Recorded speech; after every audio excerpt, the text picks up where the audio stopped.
പ്രമേഹം ഒരിക്കൽ വന്നാൽ മാറില്ല എന്നായിരുന്നു ഇതുവരെ കരുതിയിരുന്നത്. എന്നാൽ ഇന്ന് അങ്ങനെയല്ല.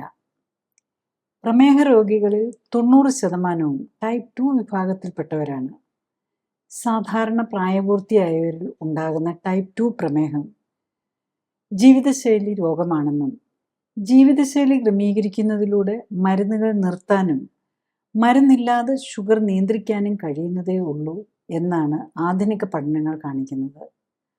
മാത്രമല്ല 10 20 അതിൽ കൂടുതലോ വർഷങ്ങൾ ഇൻസുലിനും മരുന്നുകളും ഒക്കെ എടുത്തിട്ടും പ്രമേഹം മാറ്റാനാകാതെ രക്തത്തിലെ അമിത ഗ്ലൂക്കോസും മരുന്നുകളുടെ പാർശ്വഫലങ്ങളും മൂലം ഹൃദ്രോഗവും വൃക്കരോഗവും റെറ്റിനോപ്പതിയും ന്യൂറോപ്പതിയും ഉണങ്ങാത്ത മുറിവുകളും മൂലം അസ്വസ്ഥതകൾ അനുഭവിക്കുന്ന രോഗികൾക്ക് പോലും മരുന്നില്ലാതെ ബ്ലഡ് ഷുഗർ നിയന്ത്രിക്കാനും അവയവങ്ങൾക്കുണ്ടായ കേടുപാടുകൾ ഒരു പരിധിവരെ റിപ്പയർ ചെയ്യാനും കഴിയുന്നതേ ഉള്ളൂ.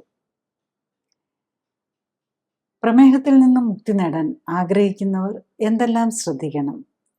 രക്തത്തിലെ ഗ്ലൂക്കോസും ഇൻസുലിനും കൂടിയത് മൂലം രക്തക്കുഴലുകൾക്കും നെർവുകൾക്കും ഹൃദയത്തിനും കിഡ്നിക്കും കരളിനും കാഴ്ചയ്ക്കും കേൾവിക്കും ഒക്കെ തകരാറുകൾ ഉണ്ടായവർക്ക് ജീവിതശൈലി ക്രമീകരണത്തിലൂടെ അവയവങ്ങൾക്കുണ്ടായ കേടുപാടുകൾ മാറ്റാൻ സാധിക്കുമോ?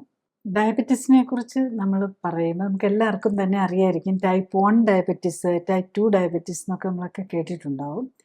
അപ്പം നമ്മൾ എല്ലാവരും കരുതുന്ന ഡയബറ്റീസ് എന്ന് പറഞ്ഞാൽ അതിൻ്റെ കാരണം ഇൻസുലിൻ ഇല്ലാത്തതാണ്. ഷുഗർ കൂടുന്നു എന്നറിയാം, പക്ഷേ ഇൻസുലിൻ ഇല്ലാത്തതുകൊണ്ട് ഷുഗർ കൂടുന്നു എന്നാണ് എല്ലാവരും കരുതുന്നത്. പക്ഷെ അങ്ങനെയല്ല. ടൈപ്പ് 1 ഡയബറ്റീസിലാണ് ഇൻസുലിൻ്റെ കുറവ് കാരണം ഷുഗർ കൂടുന്നത്. അതായത് നമ്മളുടെ പാൻക്രിയാസിലെ ബീറ്റാ സെല്ലിൻ്റെ അളവ് കുറഞ്ഞു പോയി ആവശ്യത്തിന് ഇൻസുലിൻ ഉണ്ടാക്കാൻ പറ്റുന്നില്ലാത്തത് കൊണ്ട് വരുന്ന ഷുഗർ കൂടുന്ന അവസ്ഥ. രണ്ടാമത്തത് ടൈപ്പ് 2 ഡയബറ്റീസ്. ഈ ടൈപ്പ് 2 ഡയബറ്റീസ് ആണ് സാധാരണ ഏറ്റവും കൂടുതലുള്ളത്. മോർ ദാൻ 90% കൂടുതലും 90% കൂടുതലും ടൈപ്പ് 2 ഡയബറ്റീസ് ആണ്. ഈ ടൈപ്പ് 2 ഡയബറ്റീസിൽ ഇൻസുലിൻ്റെ കുറവില്ല. പലരിലും ഇൻസുലിൻ്റെ അളവ് ഒത്തിരി കൂടുതലായിരിക്കും. ശരിക്കും പ്രീ ഡയബറ്റിക് സ്റ്റേജ് എന്ന് പറയുമ്പോൾ പലപ്പോഴും ഇൻസുലിൻ്റെ അളവ് കൂടുകയാണ് ചെയ്യുന്നത്. പിന്നെ ഒരു ഗ്രൂപ്പുണ്ട്, അതായത് ഒരു മോഡി എന്ന് പറയുന്നത്, അതായത് maturity onset diabetic of the young. നമ്മുടെ പ്രൈം മിനിസ്റ്റർ മോഡിജിയല്ല, പക്ഷെ മോഡി എന്നുള്ള ഡയബറ്റിക് ഒരു ടൈപ്പ് ഓഫ് ഡയബറ്റിക്, അതായത് maturity onset diabetes of the young. അത് ചിലപ്പോൾ മാച്യൂരിറ്റി ഓൺസെറ്റ് എന്ന് പറയുമ്പോൾ ചിലപ്പോൾ 16-17 വയസ്സിൽ തന്നെ വരാം. ആ ഗ്രൂപ്പിൽ എന്താണെന്ന് ചോദിച്ചു കഴിഞ്ഞ് കഴിഞ്ഞാൽ പാൻക്രിയാസിൻ്റെ ഫംഗ്ഷൻ തീരെ കുറവായിരിക്കും. ഒരു അത്യാവശ്യം ഇൻസുലിനൊക്കെ ഉണ്ടാക്കുന്നുണ്ടാവുള്ളൂ. അപ്പം നമ്മൾ പ്രായമാകുമ്പോഴേക്കും കുറച്ച് വണ്ണം ബോഡിയിൽ ഫാറ്റ് ലെവൽ കൂടിക്കഴിഞ്ഞ് കഴിഞ്ഞാൽ ഇൻസുലിൻ റെസിസ്റ്റൻസ് വരും.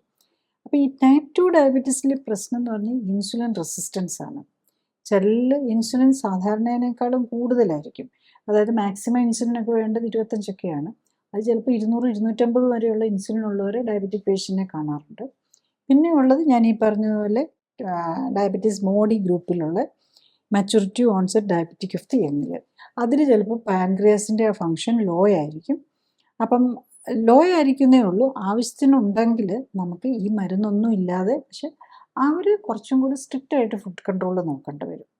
അപ്പോൾ അവർക്ക് ചിലപ്പോൾ ഒത്തിരി ഓവർ വെയ്റ്റും ഉണ്ടാവില്ല. ഒരു മോഡറേറ്റ് വെയിറ്റ് ഗെയിനൊക്കെ കാണുള്ളൂ. ഒത്തിരി ഒബേസിറ്റി ഒന്നും ഉണ്ടാവില്ല. പക്ഷേ എന്നാലും അവരിലെ ഫാറ്റിൻ്റെ അളവ് കൂടുതലായിരിക്കും. അപ്പോൾ ഈ ഫാറ്റും മെറ്റബോളിക്സത്തിലും വരുന്ന ഇംബാലൻസ് കൊണ്ടും ഈ ഇൻസുലിൻ റെസിസ്റ്റൻസ് കൊണ്ടുമാണ് അവർക്ക് ഡയബറ്റീസ് വരുന്നത്. അപ്പോൾ ഈ 3 ഗ്രൂപ്പാണ് ബേസിക്കലി. 2 ഗ്രൂപ്പ്, അതിൽ രണ്ടാമത്തേൽ ഇങ്ങനെ ഒരു സബ് ഗ്രൂപ്പും കൂടി ഉണ്ടാവും എന്നുള്ളതാണ്. അപ്പോൾ പലപ്പോഴും ഈ ഡയബറ്റീസിൻ്റെ സൈഡ് ഇഫക്റ്റിലേക്ക് വന്നു കഴിയുമ്പം അതിന് കാരണം ഈ ഇൻസുലിൻ്റെ അളവ്. ഇപ്പം ടൈപ്പ് 2 ഡയബറ്റീസിൽ പലരിലും ഇൻസുലിൻ കൂടുകയാണ് ചെയ്യുന്നത്. അപ്പം ഇൻസുലിൻ കൂടുന്നു, അതുപോലെ തന്നെ ട്രൈഗ്ലിസറൈഡ് കൂടുന്നു. ശരിക്കും കൊളസ്ട്രോളിനേക്കാളും ഇമ്പോർട്ടൻ്റ് ആണ് ട്രൈഗ്ലിസറൈഡ് കൂടുന്നത്. അതായത് കൊഴുപ്പ് നമ്മളുടെ ബ്ലഡിൽ നിൽക്കുകയാണ്. അതിന് കാരണം എന്താ? നമ്മളുടെ ബോഡിയിൽ കൊഴുപ്പ് കൂടുതലാണ്. സെല്ലുകളിൽ ഫാറ്റ് സെൽസിലെല്ലാം കൊഴുപ്പ് കൂടുതലാണ്. ആവശ്യത്തിൽ കൂടുതൽ അവിടെ സ്റ്റോർ ചെയ്തു. പിന്നെ ഈവൻ ഫാറ്റി ലിവർ ഉണ്ടാവും അവർക്ക്. അപ്പം നമ്മളുടെ ഫാറ്റ് സെൽസും ലിവറും ഒക്കെ പറയുന്നത് എനിക്ക് കൊഴുപ്പിനെ എടുക്കാൻ വയ്യ. അപ്പം നമ്മൾ കൂടുതൽ കാർബോഹൈഡ്രേറ്റ് കഴിച്ചു കഴിഞ്ഞാൽ നമ്മുടെ ബോഡിക്ക് ആവശ്യത്തിൽ കൂടുതലുണ്ടെങ്കിൽ അതിനെ കൊഴുപ്പാക്കി ഇമ്മീഡിയറ്റ്ലി മാറ്റണം. അങ്ങനെയാണ് നമ്മളുടെ ബോഡി നമ്മൾ ഭക്ഷണം കഴിച്ചു കഴിയുമ്പം ഷുഗറിനെ കൺട്രോൾ ചെയ്യുന്നത്. അപ്പം നമുക്ക് ഷുഗറിനെ കൺട്രോൾ ഉണ്ടാക്കി കൊഴുപ്പാക്കി മാറ്റിയ കൊഴുപ്പും കൂടുതലാണ്. കൊഴുപ്പിൻ്റെ ആവശ്യമില്ല എന്നാണ് ബോഡി പറയുന്നത്. എന്നിട്ട് പിന്നെ നമ്മൾ കൊഴുപ്പും കൂടി കാർബോഹൈഡ്രേറ്റ് കഴിച്ചുകൊണ്ടിരുന്നത് അതിനെ കൊഴുപ്പാക്കി മാറ്റാൻ ലിവറിനും പറ്റാതെ വരുന്നു.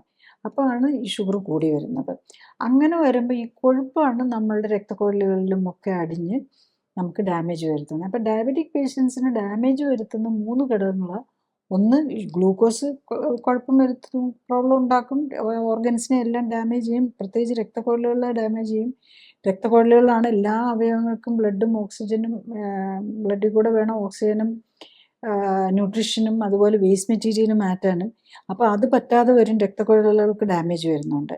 അപ്പം ഈ ഗ്ലൂക്കോസ് ഉണ്ടാക്കുന്ന ഡാമേജ്, കൂടുതലുള്ള ഇൻസുലിൻ ഉണ്ടാക്കുന്ന ഡാമേജ്, കൂടുതലുള്ള ഫാറ്റ് ഉണ്ടാക്കുന്ന ഡാമേജ്.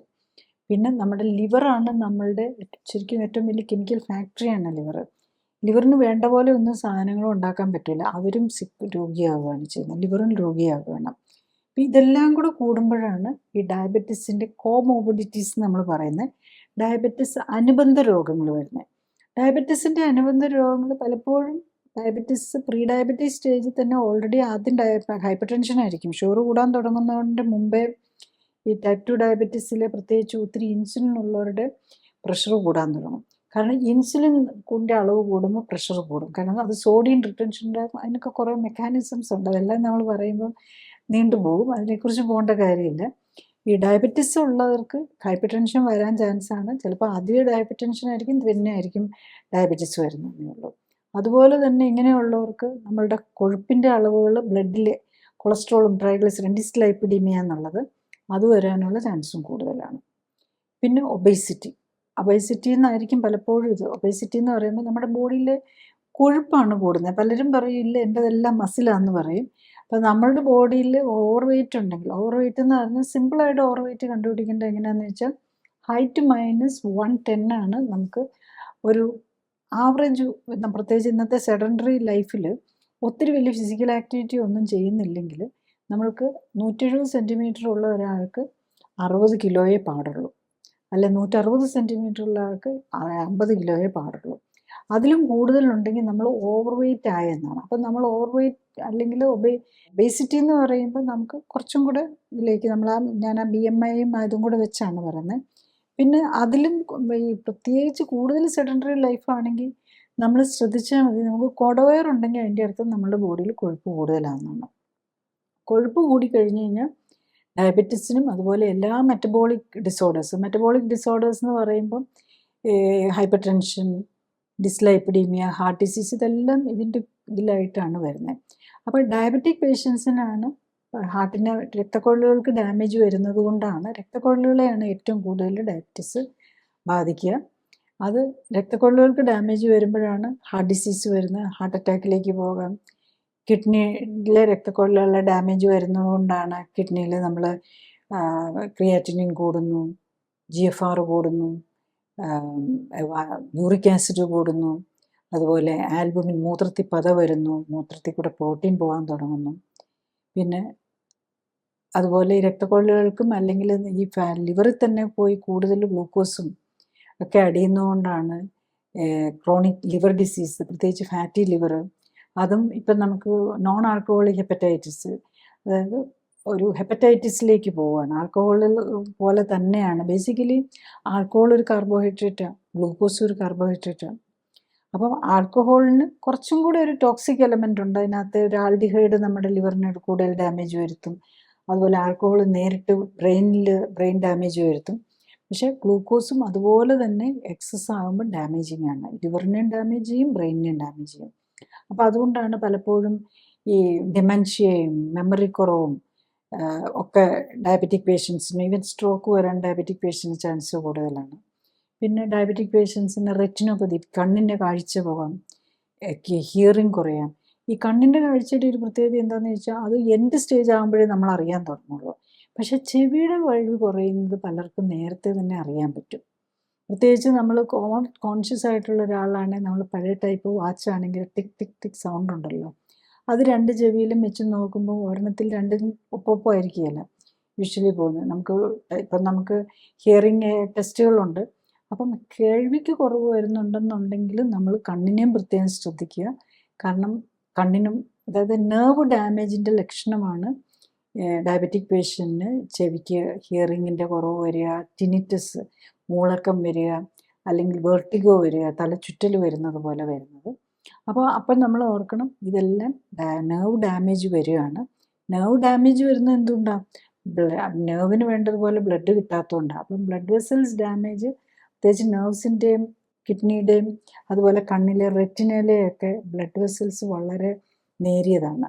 അപ്പോൾ ഇതിനൊക്കെ ഡാമേജ് വന്ന് അത് നെർവ്സിനും കൂടെ ഡാമേജ് വരുന്നതുകൊണ്ടാണ് ഈ സെൻസേഷൻ പോകുന്നത്. അതുപോലെ നമ്മുടെ ടച്ച്, പെയിന്, വേദന, ടേസ്റ്റ്, പലപ്പോഴും ഡയബറ്റിക് പേഷ്യൻറ്റിന് ഭയങ്കര കൂടുതൽ എരിവ് വേണമായിരിക്കും, പുളി വേണമായിരിക്കും, അല്ലെങ്കിൽ മധുരം കൂടുതൽ വേണം. ഇതെല്ലാം അവർക്ക് രുചി പോകുന്നതുകൊണ്ടാണ്. അപ്പോൾ അവർ ഫുഡിന് കംപ്ലൈൻ്റ് ആയിരിക്കും. എത്ര എരിവിട്ടാലും എത്ര പുളി ഇട്ടാലും ചൂട്, ഇങ്ങനത്തെയൊക്കെ നല്ല ചൂട് ഫുഡ് വേണം, ഇങ്ങനെയൊക്കെ ആയിരിക്കും അവർ വാശി വയ്ക്കുന്നത്. എന്താണെന്ന് വെച്ചാൽ അവരുടെ നാക്കിൻ്റെയും സെൻസേഷൻ കുറഞ്ഞു പോകുന്നതുകൊണ്ടാണ്. പിന്നെ ഡയബറ്റിക് പേഷ്യൻസിന് ഓട്ടോ ഇമ്മ്യൂൺ ഡിസീസ് വരാനുള്ള ചാൻസ് കൂടുതലാണ്. പ്രത്യേകിച്ച് ഈ തൈറോയ്ഡ്, പല ഡയബറ്റിക് പേഷ്യൻസും ഹൈപ്പോതൈറോയിഡിസം, തൈറോയ്ഡ് സംബന്ധമായ രോഗങ്ങളുണ്ടാവും. അതുപോലെ തന്നെ ഇവർക്ക് ക്യാൻസറിൻ്റെ പോസിബിലിറ്റി കൂടുതലാണ്. കാരണം പലപ്പോഴും ഈ ഷുഗറും ഇൻസുലിനും കൂടെ വരുമ്പോൾ നമ്മുടെ ഇമ്മ്യൂൺ സിസ്റ്റത്തിന് ബാലൻസ് പോകും. അപ്പോൾ അതുകൊണ്ടാണ് ഈ ഓട്ടോ ഇമ്മ്യൂൺ ഡിസീസ് ആണെങ്കിലും ക്യാൻസർ ആണെങ്കിലും വരുന്നത്. കാരണം ഇമ്മ്യൂണിറ്റി ഡീറെയിൽഡ് ആകും. ഇതെല്ലാം ഇൻഫ്ലമേറ്ററി ഡിസീസിലാണ് വരുന്നത്. നമ്മുടെ ബോഡിയിൽ ഇൻഫ്ലമേഷൻ ലെവൽ കൂടുകയും ഹീലിംഗ് കപ്പാസിറ്റി കുറയുകയും ചെയ്യും. അപ്പോൾ അതുകൊണ്ട് തന്നെ ഡയബറ്റിക് പേഷ്യൻസിന് ഓട്ടോ ഇമ്മ്യൂൺ ഡിസീസ്, ഈ ആർത്രൈറ്റിസിലേക്ക് പോകാനും അതുപോലെ ക്യാൻസറിലേക്ക് പോകാനും ഒക്കെയുള്ള ചാൻസും കൂടുതലായിരിക്കും. നെക്സ്റ്റ് നമ്മൾ ഡയബറ്റീസിൻ്റെ ഡയഗ്നോസിസിലേക്ക് വരുമ്പോൾ നമ്മൾ ആദ്യം അറിയേണ്ടത്, ഇത് ഇപ്പോൾ ഒരു പേഷ്യൻറ്റിന് ട്രീറ്റ്മെൻറ്റ് എനിക്ക് എല്ലാത്തിൽ നിന്നും മാറാൻ പറ്റുമോ ഇപ്പം എന്നുള്ളത് നമ്മൾ അറിയുന്നത് ടൈപ്പ് 1 ആണോ 2 ആണോ എന്ന് കണ്ടുപിടിക്കുക എന്നുള്ളതാണ്. ടൈപ്പ് 1 യൂഷ്വലി ചെറുപ്രായത്തിലാണ്, ശരിക്കും ഒരു 7-ാം വയസ്സ് അല്ലെങ്കിൽ കൊച്ചു കുട്ടികളിൽ 7 വയസ്സ്, യൂഷ്വലി ഒരു 14-13 വയസ്സൊക്കെ കഴിഞ്ഞ് കഴിഞ്ഞാൽ പിന്നെ ടൈപ്പ് 1 ഡയബറ്റീസ് വരാനുള്ള ചാൻസസ് കുറയുമായിരിക്കും. ടൈപ്പ് 1 ഡയബറ്റീസിൻ്റെ പ്രത്യേകത എന്താണെന്ന് വെച്ചാൽ അതൊരു ഓട്ടോ ഇമ്മ്യൂൺ ഡിസീസാണ്. തുടക്കത്തിൽ കണ്ടുപിടിക്കുകയാണെങ്കിൽ നമ്മൾ ആ ഓട്ടോ ഇമ്മ്യൂൺ പ്രോസസ്സ് കറക്റ്റായിട്ട് ട്രീറ്റ്മെൻറ്റ് എടുക്കുകയാണെങ്കിൽ പ്രിവെൻറ്റ് ചെയ്യാൻ പറ്റും. അതായത് നമ്മളുടെ പാൻക്രിയാസ് കംപ്ലീറ്റ് നശിഞ്ഞു പോകുന്നത് തടയാൻ പറ്റും. പക്ഷേ അത് ഈ കൊച്ചു കുട്ടികളിലും ഒക്കെ ആയതുകൊണ്ട് അവരെ കൊണ്ട് എന്തോരം ലൈഫ് സ്റ്റൈൽ കറക്റ്റ് ചെയ്യാനും ഫുഡിൻ്റെ കാര്യങ്ങളൊക്കെ ചെയ്യാൻ പറ്റും എന്നുള്ളതാണ്. കാരണം പലപ്പോഴും ഈ ഇങ്ങനത്തെ അസുഖങ്ങൾ വരുന്നത് നമ്മുടെ വീട്ടിലെ ഒരു ഫുഡിൻ്റെയും ഫുഡ് ഹാബിറ്റ്സിൻ്റെയും കുഴപ്പം കൊണ്ടായിരിക്കും. അപ്പോൾ പേരൻസും കൂടെ അതിനകത്ത് ആക്റ്റീവ്ലി ഇൻവോൾവ് ആയാൽ മാത്രമേ, അപ്പോൾ പലപ്പോഴും എൻ്റെ കൊച്ചിനല്ലേ അസുഖമുള്ളൂ, ഞാനെന്തിനാ ലൈഫ് സ്റ്റൈൽ കറക്റ്റ് ചെയ്യുന്നതെന്നുള്ളതായിരിക്കും പേരൻസിൻ്റെ ആറ്റിറ്റ്യൂഡ്. അപ്പം അതുകൊണ്ട് തുടങ്ങുമ്പോഴേ തന്നെ കറക്റ്റായിട്ട് നോക്കി ടൈപ്പ് 1 ഡയബറ്റീസ് ഒരു 2 ഇയേഴ്സ് അതായത് തുടങ്ങി നമ്മൾ നേരത്തെ കണ്ടുപിടിക്കാനും പറ്റിയാൽ ഒരു 2 ഇയേഴ്സിനുള്ളിൽ നമ്മൾ ഈ ലൈഫ് സ്റ്റൈൽ കറക്ഷൻ ചെയ്തില്ലെങ്കിൽ അപ്പോഴേക്കും പാൻക്രിയാസിൻ്റെ ഫങ്ഷൻ മുഴുവൻ പോയിട്ടുണ്ടാകും. അപ്പോൾ തുടങ്ങുമ്പോൾ പലപ്പോഴും നമ്മൾ ഇൻസുലിൻ ലെവലും C-പെപ്റ്റൈഡ് ലെവലും ഒക്കെ നോക്കുമ്പോൾ കൂടുതലായിരിക്കും, ആവശ്യത്തിനുണ്ടാകും, പക്ഷേ ഷുഗർ കൂടിയിട്ടുണ്ടെന്നേ ഉള്ളൂ. ആ നിലയിൽ, അതായത് ഇൻസുലിനും C-പെപ്റ്റൈഡും ലെവലും നോർമൽ ആയിരിക്കുന്ന സമയത്ത് ടൈപ്പ് 1 ഡയബറ്റീസ് കണ്ടുപിടിച്ചാൽ അത് നമുക്ക് പ്രിവെൻറ്റ് ചെയ്യാൻ പറ്റിയെന്നിരിക്കും, പ്രൊവൈഡഡ് ലൈഫ് സ്റ്റൈൽ കറക്റ്റ് ചെയ്യാൻ വില്ലിങ് ആണെങ്കിൽ. കുട്ടികൾക്ക് വരുന്നതായതുകൊണ്ട് കൊച്ചു മാത്രം ചെയ്താൽ പോരാ, പേരൻസും കൂടെ അതിന് വേണ്ട സപ്പോർട്ടും ഉണ്ടെങ്കിൽ മാത്രമേ നടക്കുള്ളൂ. പിന്നെ ടൈപ്പ് 2 ഡയബറ്റീസിൽ ഇൻസുലിൻ മിക്കവാറും കുറവൊന്നും ഉണ്ടാവില്ല. ഇപ്പം C-പെപ്റ്റൈഡ് നോക്കുന്നത് നമ്മൾ ബേസിക്കലി ഈ ഇൻസുലിൻ എടുത്തുകൊണ്ടിരിക്കുന്നവരായിരിക്കും പലരും. അപ്പം നമ്മളുടെ ബോഡിയിൽ എന്തോ ഒരു ഇൻസുലിൻ ഉണ്ടാക്കുന്നുണ്ടെന്നുള്ളതിൻ്റെ അളവ് അറിയാൻ വേണ്ടിയിട്ടാണ് C-പെപ്റ്റൈഡ്. പുറത്തുനിന്നുള്ള ഇൻസുലിനാണോ നമ്മുടെ ബോഡിയിലുള്ളതാണോ എന്ന് അറിയാൻ പറ്റില്ല. C-പെപ്റ്റൈഡ് നോക്കിക്കഴിഞ്ഞ് കഴിഞ്ഞാൽ നമുക്ക് കൃത്യമായിട്ട് അറിയാം ഇത് ടൈപ്പ് 1 ആണോ ടൈപ്പ് 2 ആണോ എന്ന്. പിന്നെ കൊച്ചു കുട്ടികളിൽ നമ്മൾ ഇതൊരു ടൈപ്പ് 1 ആണോ ടൈപ്പ് 2 ആണോ എന്നൊരു സംശയം വരികയാണെങ്കിൽ പിന്നെ ചെയ്യാനുള്ളത് നമ്മൾ ഓട്ടോ ഇമ്മ്യൂൺ ആൻറ്റിബോഡീസാണ്. അപ്പോൾ ഒരു ഇൻസുലിൻ ആൻറ്റിബോഡീസ്, അങ്ങനെ കുറേ ഒരു 3-4 തരം 4-5 ആൻറ്റിബോഡീസ് ഉണ്ട്. അതിലേതെങ്കിലും പോസിറ്റീവ് ആണെങ്കിൽ നമ്മൾ ടൈപ്പ് 1 ആണെന്നുള്ളത്, അതായത് ടൈപ്പ് 2 അല്ല. ഇൻസുലിൻ അത്യാവശ്യം ഉണ്ടാവും, C-പെപ്റ്റൈഡ് ഉണ്ടാവും, പക്ഷേ അതൊരു പ്രോഗ്രസീവ് ഡിസീസാണ്. അവിടെ പാൻക്രിയാസിൻ്റെ ബീറ്റ സെൽസ് നശിച്ചുകൊണ്ടിരിക്കുകയാണെന്നുള്ളത് നമുക്ക് മനസ്സിലാക്കാനുള്ള ഒരു സ്റ്റേജാണ്. അപ്പം നമ്മൾ വളരെ മോർ പോയിൻറ്റഡ് ആയിട്ട് ലൈഫ് സ്റ്റൈൽ കറക്റ്റ് ചെയ്ത് നമ്മുടെ ഇമ്മ്യൂൺ സിസ്റ്റത്തിൻ്റെ ആ ഡീറെയിൽമെൻറ്റ് കറക്റ്റ് ചെയ്ത് കൊണ്ടുവരാനായിട്ട് നോക്കണം. കാരണം അത് പെട്ടെന്ന് പ്രോഗ്രസ് ചെയ്തുകൊണ്ടിരിക്കുകയാണല്ലോ. പക്ഷേ ടൈപ്പ് 2 ഡയബറ്റീസിന് പിന്നെ ആ പ്രശ്നമൊന്നുമില്ല. 10 കൊല്ലമായിട്ട് ഇൻസുലിൻ എടുത്തുകൊണ്ട്, അല്ലെങ്കിൽ 30 കൊല്ലമായിട്ട് ഇൻസുലിൻ എടുത്തുകൊണ്ടിരിക്കുന്നവർക്കും നമുക്ക് പാൻക്രിയാസ് അത്യാവശ്യം ഇൻസുലിൻ ഉണ്ടാക്കുന്നുണ്ടല്ലോ. അപ്പോൾ നമുക്കത് റിവേഴ്സ് ചെയ്യാൻ പറ്റുന്നേ ഉള്ളൂ. അപ്പം അത് തമ്മിൽ തിരിച്ചറിയുക എന്നുള്ളതാണ് നമ്മൾ ഏറ്റവും പ്രധാനമായിട്ട് വരുന്നത്. പിന്നെ ഒരു ഡയബറ്റിക് പേഷ്യൻ്റ് നമ്മൾ നോക്കുമ്പം എന്തെല്ലാം ഓർഗൻസിനെ ഡാമേജ് ചെയ്തിട്ടുണ്ടെന്നുള്ളതാണ്. ഓൾറെഡി കുറേ നാളായിട്ടുണ്ടാകും, 10, 20, 30 വർഷമൊക്കെ ആയിട്ടുണ്ടാവും. ചിലപ്പോൾ അവർ ഡയഗ്നോസ് ചെയ്തിട്ട് 10 വർഷമായിട്ടുള്ളതിലും, അല്ലെങ്കിൽ ആക്റ്റീവ് ട്രീറ്റ്മെൻറ്റ് എടുക്കാൻ തുടങ്ങി, ഇൻസുലിൻ എടുക്കാൻ തുടങ്ങിയിട്ട് 10 വർഷമായിട്ടുള്ളതിലും, അതിനും 10, 20 മുമ്പ് തുടങ്ങിയതായിരിക്കും ഇത്. അപ്പം നമ്മളുടെ ഈ ഡയബറ്റീസ് കാരണം നമ്മുടെ ലിവറിന് എത്ര ഡാമേജ് വന്നു, കിഡ്നിക്ക് എത്ര ഡാമേജ് വന്നു, നെർവ്സിന് എന്തോ ഡാമേജ് വന്നു, ഇതെല്ലാം നമ്മൾ അറിയേണ്ടതുണ്ട്. നമ്മുടെ ഇമ്മ്യൂൺ സിസ്റ്റത്തിന് എത്ര ഡാമേജ് വന്നു, ഈ കാര്യങ്ങളും കൂടെ അറിയാനുള്ള ടെസ്റ്റുകളും കൂടെയാണ് നമ്മൾ നോക്കേണ്ടത്. ഇപ്പോൾ കിഡ്നിക്ക് വേണ്ടിയിട്ട് renal function test, liver function test, ഹാർട്ടിന് എന്തോരം ഡാമേജ് വന്നെന്നറിയാനായിട്ട് കാർഡിയാക് മാർക്കേഴ്സ്, ട്രിപ്പോണിൻ, ഇങ്ങനത്തെ പല ടെസ്റ്റുകളും നമുക്ക് നോക്കാം. പിന്നെ സ്കാനിങ് നോക്കാം, ഫാറ്റി ലിവർ ഉണ്ടോ, കിഡ്നിയുടെ കണ്ടീഷൻ എന്താണ്, അങ്ങനെ ഈവൻ നമ്മുടെ ബ്ലഡ് വെസൽസിന് വേണ്ടിയിട്ട് എത്ര ഡാമേജ് വന്നിട്ടുണ്ട്, എത്ര അത്രോസ്ക്ലെറോസിസ് ഉണ്ട്, ഇതൊക്കെ അറിയാൻ നമുക്കിന്ന് അൾട്രാസൗണ്ട് സ്കാനും യൂഷ്വലി ഏറ്റവും സേഫായിട്ട് നമുക്ക് ചെയ്യാവുന്നത്, സൈഡ് ഇഫക്റ്റ് ഇല്ലാതെ നമുക്ക് ചെയ്യാവുന്ന ബ്ലഡ് ടെസ്റ്റ്, ബ്ലഡിലുള്ള ടെസ്റ്റുകൾ നോക്കി നമ്മളറിയാം. പിന്നെ സ്കാനിലാണ് ഏറ്റവും സൈഡ് ഇഫക്റ്റ് ഇല്ലാത്തത് അൾട്രാസൗണ്ട് സ്കാനാണ്. ബാക്കി മിക്കവാറും ഉള്ള എല്ലാം മറ്റേ എക്സ്റേ ഒക്കെ ഉപയോഗിക്കുന്ന സ്കാനുകൾക്ക് അതിൻ്റേതായ ദോഷവും വരാം. കാരണം റേഡിയേഷൻ നമുക്ക് ക്യാൻസർ പോസിബിലിറ്റി വർദ്ധിപ്പിക്കുന്ന എല്ലാവർക്കും അറിയാമല്ലോ. അപ്പം CT സ്കാൻ ആണെങ്കിലും അത് വരാം. പിന്നെ MRIക്കാണ് അതിൻ്റെ ഇതില്ലാത്തത്. പക്ഷേ MRIയിൽ പലപ്പോഴും ഡൈ ഇഞ്ചെക്റ്റ് ചെയ്യുമ്പം ചിലപ്പോൾ ഡയബറ്റിക് പേഷ്യൻസൊക്കെ കിഡ്നിക്കും പ്രോബ്ലം ഉള്ളവരായിരിക്കും. അപ്പോൾ ആ ഡൈയുടെ പ്രശ്നങ്ങളും വരാം. അപ്പം ഇതും കൂടെ മനസ്സിലാക്കി നമ്മൾ യൂഷ്വലി അൾട്രാസൗണ്ട് സ്കാനും ബ്ലഡ് ടെസ്റ്റും മാത്രം മതിയാവുന്നുള്ളതാണ്. യൂഷ്വലി ഡയബറ്റീസിൻ്റെ കോമോബിഡിറ്റീസും, ഡയബറ്റീസിൻ്റെ എന്തൊക്കെ ഡയബറ്റീസ് കൊണ്ട് പ്രോബ്ലം വന്നിട്ടുണ്ടെന്നും ഒക്കെ അറിയാനായിട്ട് ഇത്തരം ടെസ്റ്റുകൾ ചെയ്താൽ മതിയാവും. അപ്പം അത് വെച്ചിട്ട് നമ്മൾ പ്രോഗ്രഷൻ എങ്ങനെ പ്രിവെൻറ്റ് ചെയ്യാമെന്നുള്ളതാണ് നമ്മൾ നോക്കേണ്ടത്. അപ്പം നമ്മളൊന്ന് സമ്മറൈസ് ചെയ്ത് നോക്കിക്കഴിഞ്ഞ് കഴിഞ്ഞാൽ, ഒന്ന് ഡയബറ്റീസിനെ സംബന്ധിച്ചിടത്തോളം ഏറ്റവും പ്രധാനം നമ്മൾ വരാതെ നോക്കുക എന്നുള്ളത്. ടൈപ്പ് 2 ഡയബറ്റീസ് ആണെങ്കിൽ നമ്മൾ 100% വരാതെ നോക്കാവുന്നതാണ്. ടൈപ്പ് 1 ഡയബറ്റീസ് ആണെങ്കിലും ഒരു ഹെൽത്തി ലൈഫ് സ്റ്റൈൽ ഉണ്ടെങ്കിൽ നമുക്ക് ഒരു പരിധി വരെയൊക്കെ അത് പ്രിവെൻറ്റ് ചെയ്യാൻ പറ്റും. കാരണം പലപ്പോഴും ഇത് വരുമ്പം ചില ഇൻഫെക്ഷൻ്റെ പാർട്ടായിട്ടും വൈറലൊക്കെ ഇൻഫെക്ഷനൊക്കെ വന്നു കഴിഞ്ഞിട്ടായിരിക്കും ടൈപ്പ് 1 ഡയബറ്റീസിലേക്ക് വരുന്നത്. അപ്പോൾ അതും നമ്മൾ നേരത്തെ കണ്ടുപിടിച്ചാൽ അന്നേരം തന്നെ നമ്മൾ ഇമ്മീഡിയറ്റ്ലി തന്നെ അതിൻ്റെ പ്രോബ്ലംസ് കണ്ടുപിടിച്ച് ഇമ്മ്യൂൺ സിസ്റ്റം കറക്റ്റ് ചെയ്താൽ നമുക്ക് പ്രിവെൻറ്റ് ചെയ്യാൻ പറ്റും. പാൻക്രിയാസിൻ്റെ ഡാമേജ് കുറച്ചുകൊണ്ട് വരാനും പ്രിവെൻറ്റ് ചെയ്ത് കൊണ്ടുപോകാൻ പറ്റും. ടൈപ്പ് 2 ഡയബറ്റീസ് ആണെങ്കിൽ നമ്മൾ ആ ലൈഫ് സ്റ്റൈലിൻ്റെ പ്രോബ്ലം മാത്രമാണത്. അത് ലൈഫ് സ്റ്റൈൽ ഡിസീസാണ്. ലൈഫ് സ്റ്റൈൽ കറക്റ്റ് ചെയ്യുക എന്നുള്ളത്. അപ്പോൾ എങ്ങനെയാണ് ഏർലി കണ്ടുപിടിക്കുക എന്ന് ചോദിച്ചു കഴിഞ്ഞ് കഴിഞ്ഞാൽ, ഏറ്റവും കൊച്ചു പിള്ളേരിലൊക്കെ തന്നെ നമുക്ക് ഡയബറ്റീസ് കണ്ടുപിടിക്കാൻ ഏറ്റവും ഈസി ആയിട്ടുള്ളത്, ഒന്ന് അവർ ഓവർ വെയ്റ്റ് ആവുന്നുണ്ടോ, പിന്നെ പലപ്പോഴും ഒരു അക്കാൻതോസിസ് നിഗ്രിഗൻസ് എന്നും പറഞ്ഞ് നമ്മുടെ സ്കിന്നിലൊക്കെ കളർ ചേഞ്ച് വരും. ഡാർക്ക് സ്കിന്ന്, ഒരു ഡാർക്ക് വെൽവെറ്റി സ്കിന്നെന്ന് പറയും. അത് പ്രത്യേകിച്ച് കഴുത്തിന് ചുറ്റും, കക്ഷത്തിൽ, തൈസിൻ്റെ നമ്മൾ പ്രൈവറ്റ് ഏരിയാസ്, പിന്നെ ചിലർക്കൊക്കെ മുഖത്തും കാണാം. അപ്പം മുഖത്തൊക്കെ ഡാർക്ക് കളറുകൾ വരിക, ചീക്കിൽ, നെറ്റിയിൽ, ഇങ്ങനെയൊക്കെ വരുന്നുണ്ടെങ്കിൽ നമ്മൾ ഡെഫിനറ്റ്ലി ഇൻസുലിൻ ലെവലും കൂടെ നോക്കണം. ഷുഗർ നോക്കിയിട്ട് കാര്യമില്ല. പ്രീ ഡയബറ്റിക് സ്റ്റേജിൽ ഷുഗർ നോർമലായിരിക്കും. ഈവൻ HbA1c കൂടണമെന്ന് നിർബന്ധമില്ല. അപ്പം നമ്മൾ ഇൻസുലിൻ കൂടുന്നുണ്ടോ എന്നുള്ളതാണ് നമ്മളതിനകത്ത് നോക്കേണ്ടത്. പിന്നെ ഇത് ഈ സ്റ്റേജ് എത്തിക്കഴിയുമ്പോഴേക്കും മറ്റുള്ള ഈ മെറ്റബോളിക് ഡിസോർഡേഴ്സ് തുടങ്ങിയിട്ടുണ്ടാവും. അപ്പോൾ കൊളസ്ട്രോൾ, നമ്മൾ ഡിസ്ലൈപ്പിഡീമിയ ഉണ്ടോ എന്ന് നോക്കണം. ഡിസ്ലൈപ്പിഡീമിയാണ് പിന്നെ ഈ ഡാർക്ക്നെസ് ഒക്കെ വരുന്നത്. അതുപോലെ ഫാറ്റി ലിവർ, ഇതെല്ലാം ഒരു ഗ്രൂപ്പായിട്ടാണ്. ശരിക്കും ഇവരെല്ലാം ഇപ്പോൾ ഡയബറ്റീസും ഹൈപ്പർ ടെൻഷനും ഡിസ്ലൈപ്പിഡീമിയും ഹാർട്ട് അറ്റാക്കും ഇതെല്ലാം സിബ്ലിങ്സ്, അതായത് നമ്മൾ ചട്ടാനുജന്മാരാണെന്ന് പറയുന്നത് പോലെ, അല്ലെങ്കിൽ മൂത്തവരുള്ളവർ ഒരേ കുടുംബത്തിൽപ്പെട്ടവർ തന്നെയാണ് ഈ രോഗങ്ങളെല്ലാം എന്നുള്ളതാണ്.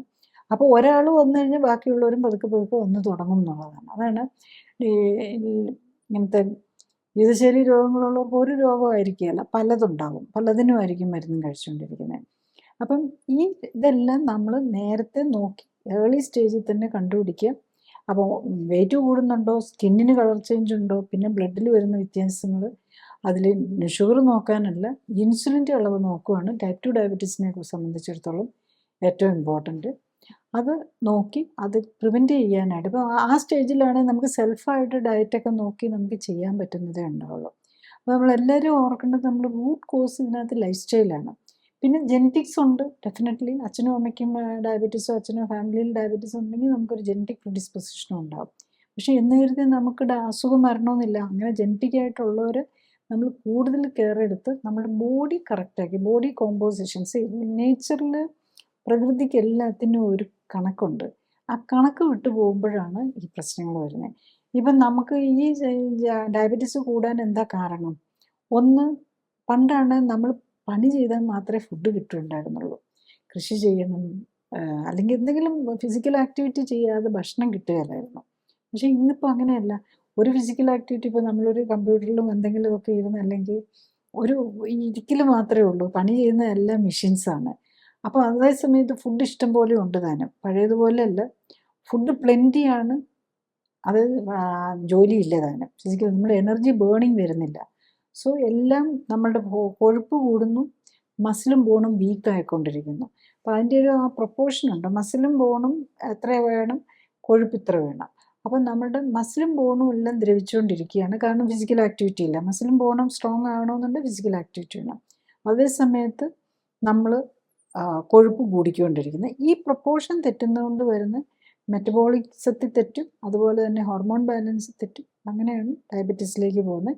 അപ്പം ഡയബറ്റീസിൽ ഈ ഷുഗറും എല്ലാം കൂടെ കൂടുമ്പോൾ നമ്മുടെ രക്തക്കുഴലുകൾക്ക് ഡാമേജ് വരും. അപ്പം നമ്മുടെ എല്ലാ ഓർഗൻസിനും ഡാമേജ് വരും. അതുകൊണ്ടാണ് ഡയബറ്റീസ് വന്നു കഴിഞ്ഞാൽ ഓരോ ഓർഗനല്ല, എല്ലാ ഓർഗൻസും ഡാമേജ് ആകും. അതിപ്പം ഗ്രാജുവലി നമുക്കൊരു സിംറ്റംസും തോന്നണമെന്നില്ല. തുടക്കത്തിൽ ഡയബറ്റീസിന് ഒരു ലക്ഷണങ്ങളും കാണുകയില്ല. പിന്നെ ഷുഗറൊക്കെ ഒരു 300-400 എത്തുമ്പോഴാണ് ഈ പോളിയൂറിയ, പോളിഡിപ്സിയ, എപ്പോഴും വിശപ്പ്, എപ്പോഴും ദാഹം, എപ്പോഴും മൂത്രമൊഴിക്കണം, ഇതൊക്കെ വരുന്നത്. അല്ലെങ്കിൽ മൂത്രത്തിൽ പത വരാൻ തുടങ്ങുന്നത് ഇതൊക്കെ എൻഡ് സ്റ്റേജിലാണ് കിഡ്നിയുടെ ഒക്കെ വന്നു കഴിയും. അപ്പം പലരും ഉണ്ട് ഡയബറ്റീസ് ആണ്, എനിക്ക് അസ്വസ്ഥതയൊന്നുമില്ല, അതുകൊണ്ട് ഞാനിങ്ങനെ പോകുന്നു. പക്ഷെ അസ്വസ്ഥത വരുമ്പോഴേക്കും പിന്നെ ഇപ്പോൾ ഒരു കിഡ്നി ഫെയിലിയർ, ഇപ്പോൾ ഏറ്റവും കൂടുതൽ വരുന്ന കിഡ്നി ഫെയിലിയർ ആണല്ലോ, അല്ലെങ്കിൽ ഹാർട്ട് അറ്റാക്ക് ആണല്ലോ. അന്നേരം അറ്റാക്ക് വന്ന് നമ്മൾ ഹൃദയസ്തംഭനം വന്നു കഴിഞ്ഞാൽ അപ്പോഴേക്കും നമ്മൾ മരിക്കുമല്ലോ. നമുക്ക് പിന്നെ ഒരു ഹൃദയസ്തംഭനത്തിലേക്ക് നമ്മൾ വീട്ടിൽ വെച്ചൊരു ഹൃദയസ്തംഭനം വന്നു കഴിഞ്ഞാൽ ഒരു റിവൈവ് ചെയ്യാനൊന്നും പറ്റിയെന്നിരിക്കുകയില്ല. അപ്പോൾ അതുപോലെ തന്നെ റീനൽ ഫെയിലിയർ 5 സ്റ്റേജ് എത്തിക്കഴിഞ്ഞ് കഴിഞ്ഞാൽ നമുക്ക് പറ്റില്ല. അപ്പം ആ നിലയിലെത്താതെ നമ്മൾ സിംറ്റമാറ്റിക് ആകുന്നതിൻ്റെ മുമ്പ്, ഇപ്പം നമുക്ക് ഇന്നിപ്പം മോഡേൺ മെഡിസിനും ഡയഗ്നോസ്റ്റിക് ഫെസിലിറ്റീസും എല്ലാം കൂടിയപ്പം നമ്മൾ രോഗം വന്നു വയ്യാതായി സിംറ്റംസ് വരുത്താനോടും വരെ ഇരിക്കാന്നല്ല, അതിനു മുമ്പ് അതിൽ ആ ഒരു സിംറ്റംസ് വരുന്ന എൻഡ് സ്റ്റേജിലേക്ക് എത്തിക്കാതെ ഇരിക്കാനാണ് നമ്മൾ നോക്കേണ്ടത്. അപ്പോൾ അതിന് ഉള്ള ശ്രമങ്ങൾ ഇപ്പം ബേസിക്കലി നമ്മൾ എപ്പോഴും ഓർക്കണം, ഇത് ഡയബറ്റീസ് എന്ന് പറഞ്ഞാൽ ജീവിതശൈലി രോഗമാണ്. അതിന് മരുന്നല്ല. നമ്മൾ മരുന്ന് കൊണ്ട് നമ്മൾ കൺട്രോൾ ചെയ്യാനാണ് നോക്കുന്നത്. അത് ഓർക്കണം. ഇത് ഈ ഡയബറ്റീസിന് മരുന്നില്ല എന്ന് പറയുന്നത് മരുന്നില്ല, മരുന്ന് വെച്ച് പറ്റില്ല. കാരണം മരുന്നിൻ്റെ കുറവ് കൊണ്ടല്ല ഡയബറ്റീസ് വരുന്നത്. അപ്പോൾ എന്തുകൊണ്ടാണ് ഡയബറ്റീസ് വരുന്നത്? ജീവിതശൈലിയിലെ കുഴപ്പം കൊണ്ടാണ്. അപ്പം നമ്മളുടെ ഇന്നത്തെ ഡയബറ്റീസ് കൂടാൻ കാരണം ഇന്നത്തെ ജീവിതശൈലിയുടെ പ്രത്യേകത കൊണ്ടാണ്. സെഡൻറ്ററി ലൈഫ്, എക്സസൈസ് ഇല്ല, ഫുഡ് പ്ലെൻറ്റിയാണ്, പ്രത്യേകിച്ച് ഹൈ കാലറി ഫുഡ് വരുന്നു. അതേസമയത്ത് നമ്മുടെ ന്യൂട്രിഷൻ കുറവാണ്. നമ്മൾ ന്യൂട്രിഷൻ എന്ന് പറഞ്ഞാൽ നമ്മൾ വൈറ്റമിൻസും മിനറൽസും വേണ്ട എസെൻഷ്യൽ ന്യൂട്രിയൻസ് കുറവുള്ള ഫുഡാണ്. അതേസമയത്ത് ഹൈ കാലറിയാണ്. അപ്പം ഈ ഇംബാലൻസാണ് ഇന്ന് നമുക്ക് ഡയബറ്റീസ് കൂട്ടാനുള്ള കാരണം. അപ്പം നമുക്ക് തുടക്കത്തിലൊക്കെ ആണെങ്കിൽ നമ്മൾ സെൽഫായിട്ട് എക്സസൈസ് ചെയ്യുക, അല്ലെങ്കിൽ കുറച്ച് ഡയറ്റ് നോക്കി ഒക്കെ നമുക്ക് കൺട്രോൾ ചെയ്യാൻ പറ്റും. അപ്പോൾ ഏർലി ഡിറ്റക്റ്റ് ചെയ്ത് അവനവൻ തന്നെ കൺട്രോൾ ചെയ്യാനാണ് നോക്കേണ്ടത്. പക്ഷേ ഓൾറെഡി 10-20 വർഷമായിട്ട് ഡയബറ്റിക്കാണ്, 3-4 മരുന്നുകളുണ്ട്, ഇൻസുലിനുണ്ട്, പ്രഷറിന് മരുന്നുണ്ട്. ഇതെല്ലാം കൂടെ ഉള്ളവർക്ക് സെൽഫായിട്ട് കൺട്രോൾ ചെയ്യാൻ പറ്റില്ല. കാരണം എന്താണെന്ന് വെച്ചാൽ മരുന്ന് പെട്ടെന്ന് നിർത്താനും പറ്റില്ല. മരുന്ന് എടുത്തുകൊണ്ട് നമ്മൾ ഡയബറ്റീസിനുള്ള മരുന്ന് എടുത്തുകൊണ്ട് ഡയറ്റ് കൺട്രോളും പറ്റില്ല. കാരണം മരുന്നുള്ളപ്പം നമ്മൾ ഡയറ്റ് കൺട്രോൾ ചെയ്ത് ഹൈപ്പോഗ്ലൈസീമിയ വരും. ഡയബറ്റിക് മെഡിസിൻസിൻ്റെ ഏറ്റവും വലിയ സൈഡ് എഫക്റ്റ് ഷുഗർ കുറഞ്ഞു പോകാമെന്നുള്ളതാണ്. ഷുഗർ കൂടി 400 ആയാലും നമ്മൾ സിംറ്റംസ് വരികയില്ല. പക്ഷേ ഷുഗർ കുറഞ്ഞ് 70ലേക്ക്, നോർമൽ എന്ന് പറഞ്ഞാൽ 70 മുതൽ 140 വരെയാണ്. 140 500 വന്നാൽ പോലും പലർക്കും സിംറ്റംസ് ഒന്നും ഉണ്ടായിരുന്നിരിക്കുകയില്ല. വെരി ആക്റ്റീവായിട്ടുള്ള ഒരാളായിട്ട് ഹോസ്പിറ്റലിൽ വരുമ്പോൾ ഒന്നും കണ്ടാൽ പോലും നമ്മൾ രോഗിയാണെന്ന് തോന്നിയല്ല. 400 500 ഇവൻ 600 ഉള്ളവരെ പോലും ഒരു സിംറ്റം ഇല്ലാതെ നടക്കുന്നത് കാണാറുണ്ട്. പക്ഷേ ഷുഗർ ഈ 140 170 ഈ മാർജിനിൽ നിന്ന് 60ലേക്ക് പോയാൽ നമുക്ക് തലകറക്കം വരും. ഒരു 40ലേക്ക് വല്ലതും ഷുഗർ താന്നു പോയിട്ടുണ്ടെങ്കിൽ ബോധക്കേട് വരും. പിന്നെ ചിലപ്പോൾ നമ്മുടെ ബ്രെയിൻ ഡാമേജ് വന്ന് ചിലപ്പോൾ ബ്രെയിൻ ഡെത്തിലേക്ക് തന്നെ പോയെന്നിരിക്കും നമ്മൾ അറിയാതെയൊക്കെ ഇരിക്കുമ്പം. അറിയാതെ, അതായത് വേറൊരാൾ സപ്പോർട്ടൊന്നും ഇല്ലാതെ ഉറക്കത്തിൽ ഹൈപ്പോഗ്ലൈസീമിയ വന്നു കഴിഞ്ഞാൽ മരിച്ചു തന്നെ പോകാം. പ്രത്യേകിച്ച് ഇൻസുലിനൊക്കെ എടുത്ത് ഇഞ്ചക്ഷനും എടുത്തിട്ട് കിടക്കുന്ന ആൾക്ക് ചിലപ്പം ഭക്ഷണം കഴിച്ചാലും ചിലപ്പം വയറിൻ്റെ പലപ്പോഴും ഈ ഡയബറ്റിക് പേഷ്യൻസിന് കുറച്ച് നാളൊക്കെ ആയി കഴിയുമ്പം ഇൻഡസ്റ്റൈനൽ പ്രോബ്ലംസും വരും. അതായത് ഇൻഡസ്റ്റൈനൽ എബ്സോർഷനും ഇൻഡസ്റ്റൈനൽ മോട്ടിലിറ്റിയൊക്കെ കുറയും. അപ്പം നമ്മൾ കഴിച്ച ഭക്ഷണം ഇൻഡസ്റ്റൈനിലേക്ക് പോയാലല്ലേ അവിടെ നിന്ന് അബ്സോർബ് ചെയ്യുള്ളൂ. അത് സ്റ്റൊമക്കിൽ തന്നെ കെട്ടിക്കിടന്ന് പോയി കഴിഞ്ഞ് കഴിഞ്ഞാൽ നമ്മൾ ഇൻസുലിൻ ഇഞ്ചക്ഷനും എടുക്കും, നമ്മൾ ഭക്ഷണം കഴിച്ചാലും അത് രക്തത്തിലേക്ക് ഗ്ലൂക്കോസ് ചെല്ലുകയില്ല. അങ്ങനെ വന്നു കഴിയുമ്പോൾ ഹൈപ്പോഗ്ലൈസീമിയ വരും. അപ്പോൾ അതൊക്കെയാണ് നമ്മൾ ഓർക്കേണ്ടത്. അപ്പം ബേസിക്കലി ഇൻസുലിനും ഡയബറ്റിക് മെഡിസിൻസും അതുകൊണ്ടാണ് ഹൈപ്പോഗ്ലൈസീമിയ ഒന്ന് പ്രോബ്ലംസ് ഉണ്ടാക്കാവുന്നതാണ്. അപ്പം മൾട്ടിപ്പിൾ മരുന്നുകൾ കഴിക്കുന്നവരും ഡയബറ്റിസ് ഇപ്പം HbA1c ഒക്കെ കൂടി നിൽക്കുന്നവർക്ക് അവർക്ക് സെൽഫ് ചെയ്യാൻ പറ്റില്ല. അങ്ങനെ വരുമ്പോഴാണ് ക്ലിനിക്കൽ സപ്പോർട്ടോടെ ലൈഫ് സ്റ്റൈൽ കറക്ഷൻ എടുക്കേണ്ടത്. അപ്പം clinical support life style correction അല്ലേ, അത് സിമ്പിളായിട്ട് അങ്ങനെ നമ്മൾ എടുക്കരുത്. അതിനൊരു നമ്മൾ ഇത്രയും വർഷങ്ങൾ 10 20 30 വർഷമായിട്ടുള്ള ഡയബറ്റീസിനെ അതിൽ നിന്ന് മാറണമെന്നുണ്ടെങ്കിൽ അതിനു വേണ്ടിയിട്ട് നമ്മുടെ ടൈമും എഫേർട്ടും റിസോഴ്സസും ഒക്കെ ഇൻവെസ്റ്റ് ചെയ്യാനും കൂടി ഒരു വില്ലിങ്നെസ് ഉണ്ടാകണം. അപ്പം ബേസിക്കലി ഒരു നമ്മളുടെ ഒരു clinically support life style correction എന്ന് പറഞ്ഞു കഴിഞ്ഞ് കഴിഞ്ഞാൽ നമ്മൾ ഭക്ഷണത്തിന് കഴിക്കുന്നതിൽ എന്താണെന്ന് സപ്പോർട്ട് തരുന്ന ആൾക്ക് അറിയാൻ പറ്റണം. അതുപോലെ എന്ത് എക്സസൈസാണ്, കാരണം ഷുഗർ നമ്മൾ ചെയ്യുന്ന ആക്ടിവിറ്റി അനുസരിച്ച് നമ്മൾ ചെയ്യുന്ന ഭക്ഷണം അനുസരിച്ച് മാറിക്കൊണ്ടിരിക്കും. അപ്പോൾ അതിൽ വളരെ കൺട്രോൾഡായിട്ട് നമ്മൾ മനസ്സിലാക്കി എടുക്കേണ്ട ഒരു കാര്യമാണ്. അപ്പോൾ അതിനുള്ള ഒരു വില്ലിങ്നെസ്സോടും കൂടി വേണം നമ്മൾ ക്ലിനിക്കലി സപ്പോർട്ട് ലൈഫ് സ്റ്റൈൽ കറക്ഷനിലേക്ക് പോവുകയാണെങ്കിലും ചെയ്യാൻ. നെക്സ്റ്റ് നമ്മൾ ഈ ഡയബറ്റിസ് കൊണ്ട് ഓർഗൻസ് ഡാമേജ് വന്നിട്ടുള്ളവർ എന്ത് ചെയ്യും എന്നുള്ളതാണ്.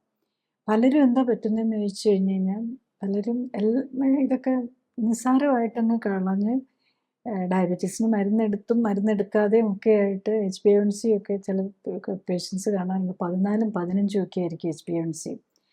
അവർ 3 നേരവും ഇൻസുലിൻ എടുക്കുന്നുണ്ട്. അതിൻ്റെ ഇടയിൽ ഹൈപ്പോഗ്ലൈസീമിയ ഹൈപ്പർഗ്ലൈസീമിയ ഒക്കെ ആയിട്ട് അതിൻ്റെ ഇടയിൽ ഹൈപ്പറിലും ഹൈപ്പോയിലും ആയിട്ട് ഇങ്ങനെ പോകുന്നവരായിരിക്കും. അപ്പം അങ്ങനെ വരുമ്പോഴേക്കും എന്നാലും അവർ ഒരു സീരിയസ് ആയിട്ട് അതിനെ കാണാൻ വില്ലിങ് ആയിരിക്കുകയില്ല. പിന്നെ സീരിയസ് ആവുന്ന എപ്പോഴായിരിക്കും എന്ന് ചോദിച്ചു കഴിഞ്ഞ് കഴിഞ്ഞാൽ കിഡ്നി ഫെയിൽഡായി ഡയാലിസിസ് വേണമെന്ന് പറയുമ്പോഴായിരിക്കും.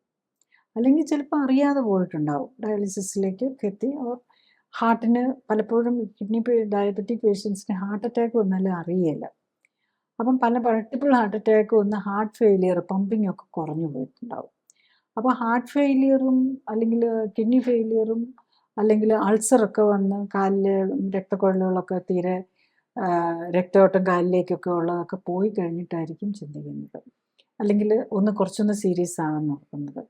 അപ്പം അങ്ങനെയുള്ള സ്റ്റേജിലാണേലും നമ്മൾ മരുന്നിൽ ഈ പറഞ്ഞതുപോലെ ഇതിലൊന്നും കൺട്രോൾ ഇല്ലാത്തതുകൊണ്ടാണല്ലോ അവിടെ വരെ എത്തുന്നത്. അപ്പോഴും നമുക്ക് ഡെഫിനറ്റ്ലി ഒരു പോസിബിലിറ്റി ഉണ്ട്. നമ്മൾ കുറച്ചൊക്കെ എങ്കിലും ഇപ്പം കിഡ്നിയുടെ ഇതൊക്കെ ആണെങ്കിൽ ഒരു കിഡ്നി ഫെയിലിയർ സ്റ്റേജ് 2 3 ഒക്കെ വന്നാലും മിക്കവാറും അതൊക്കെ നമുക്ക് റിവേഴ്സ് ചെയ്തുണ്ട്. പക്ഷെ 4 5 ഒക്കെ എത്തിക്കഴിഞ്ഞ് കഴിഞ്ഞാൽ 4 ആണെങ്കിലും മിക്കവാറും റിവേഴ്സ് ചെയ്തൊരു 3 സ്റ്റേജിലേക്ക് എത്തിക്കാൻ പറ്റും. അപ്പോൾ 5 എത്തിക്കഴിഞ്ഞ് കഴിഞ്ഞാൽ പ്രത്യേകിച്ചും തുടക്കത്തിൽ, അതായത് പല ലെവലുണ്ട്. 5 തന്നെയാണെങ്കിൽ ഒരു ക്രിയാറ്റിൻ ഒരു 3 നിൽക്കുന്നവർക്കാണെങ്കിലും 5 എത്തിയിട്ടുണ്ടെങ്കിൽ 3 3.5 ഒക്കെ ആണെങ്കിലും ചിലപ്പോൾ തിരിച്ചു കൊണ്ടുവരാൻ പറ്റും. പക്ഷേ ക്രിയാറ്റിനൊക്കെ 8 9 10 എടുത്തു കഴിഞ്ഞാൽ നമ്മളൊരു പാലിയേറ്റീവ് കെയർ എന്നുള്ള നിലയിൽ നമുക്ക് മരുന്നുകളെല്ലാം കുറച്ചുകൊണ്ട് വന്ന് നിർത്താൻ പറ്റും. ഡയബറ്റീസിൻ്റെ മരുന്നും പ്രഷറിൻ്റെ മരുന്നും കൊളസ്ട്രോളിൻ്റെ മരുന്നും. കാരണം ഇങ്ങനെ ഈ ഫെയിലിയറിലേക്ക് പോയിരിക്കുന്ന പേഷ്യൻസൊക്കെ ഒരു 10 15 മരുന്നായിരിക്കും കഴിക്കുന്നത്, റീനൽ ഫെയിലിയറൊക്കെ എത്തിക്കഴിഞ്ഞിരിക്കുന്നത്. ആ മരുന്നുകളെല്ലാം നമുക്ക് കുറച്ചുകൊണ്ട് നിർത്താൻ പറ്റും. പക്ഷേ ഈ ഫീൽഡ് ഓർഗനെ എത്ര തിരിച്ചു കൊണ്ടുവരാൻ പറ്റും എന്നുള്ളത് നമുക്ക് പറയാൻ പറ്റില്ല, പ്രത്യേകിച്ച് എൻഡ് സ്റ്റേജ് എത്തിയിട്ടുണ്ടെങ്കിൽ. അങ്ങനെ വരുമ്പോൾ നമുക്കൊരു ഡിസ്കംഫർട്ടുകൾ കുറച്ച് ഡയാലിസിസിലേക്കൊന്നും പോകാതെ അങ്ങനെ കൊണ്ടുപോകാമെന്നുള്ളതേ പറ്റുള്ളൂ. പ്രത്യേകിച്ച് നമ്മൾ അതും ഏജുമായിട്ടും റിലേറ്റഡ് ആണ്. പിന്നെ ഏതാണേലും എൻഡ് സ്റ്റേജ് വന്നു കഴിയുമ്പം അതിൻ്റെ തിരിച്ച് കംപ്ലീറ്റ് കൊണ്ടുവരാൻ ഡയബറ്റീസ് മാറ്റാൻ പറ്റിയെന്നിരിക്കും, പക്ഷേ കിഡ്നിയുടെ ഒരു ഫെയിലിയർ കംപ്ലീറ്റ് മാറ്റാൻ പറ്റുന്നില്ല എന്നിരിക്കും. അതുപോലെ ഹാർട്ടിന് ഡയബറ്റീസ് മാറിയാലും ചിലർക്കൊക്കെ ഇങ്ങനെ കണ്ടിന്യൂസ് ആയിട്ട് ട്രിപ്പോണിൻ കൂടുകയും ഇത് ചെയ്തുകൊണ്ടിരിക്കുന്നത്. അപ്പോൾ അത് അത്ര ഹാർട്ടൊക്കെ വീക്കായിട്ടുണ്ടെന്നുള്ളതാണ്. അപ്പം അങ്ങനെയുള്ളതിപ്പം നമ്മൾ എല്ലാം ശരിയാകും നമ്മൾ പ്രതീക്ഷിക്കരുത്.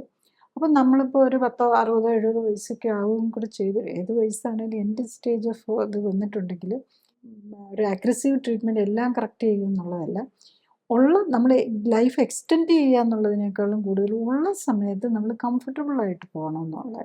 അതായത് നമ്മളുടെ സഫറിങ് കുറയ്ക്കുക, ലൈഫ് എക്സ്റ്റെൻഡ് ചെയ്ത് നമ്മൾ ഡയാലിസിസിലും അങ്ങനെ നമ്മൾ ലൈഫ് എക്സ്റ്റെൻഡ് ചെയ്യുന്നതിനേക്കാളും നമ്മൾ ഉള്ള ടൈം കംഫർട്ടബിളായിട്ട് പോകണം എന്നുള്ളത് തീരുമാനിക്കും.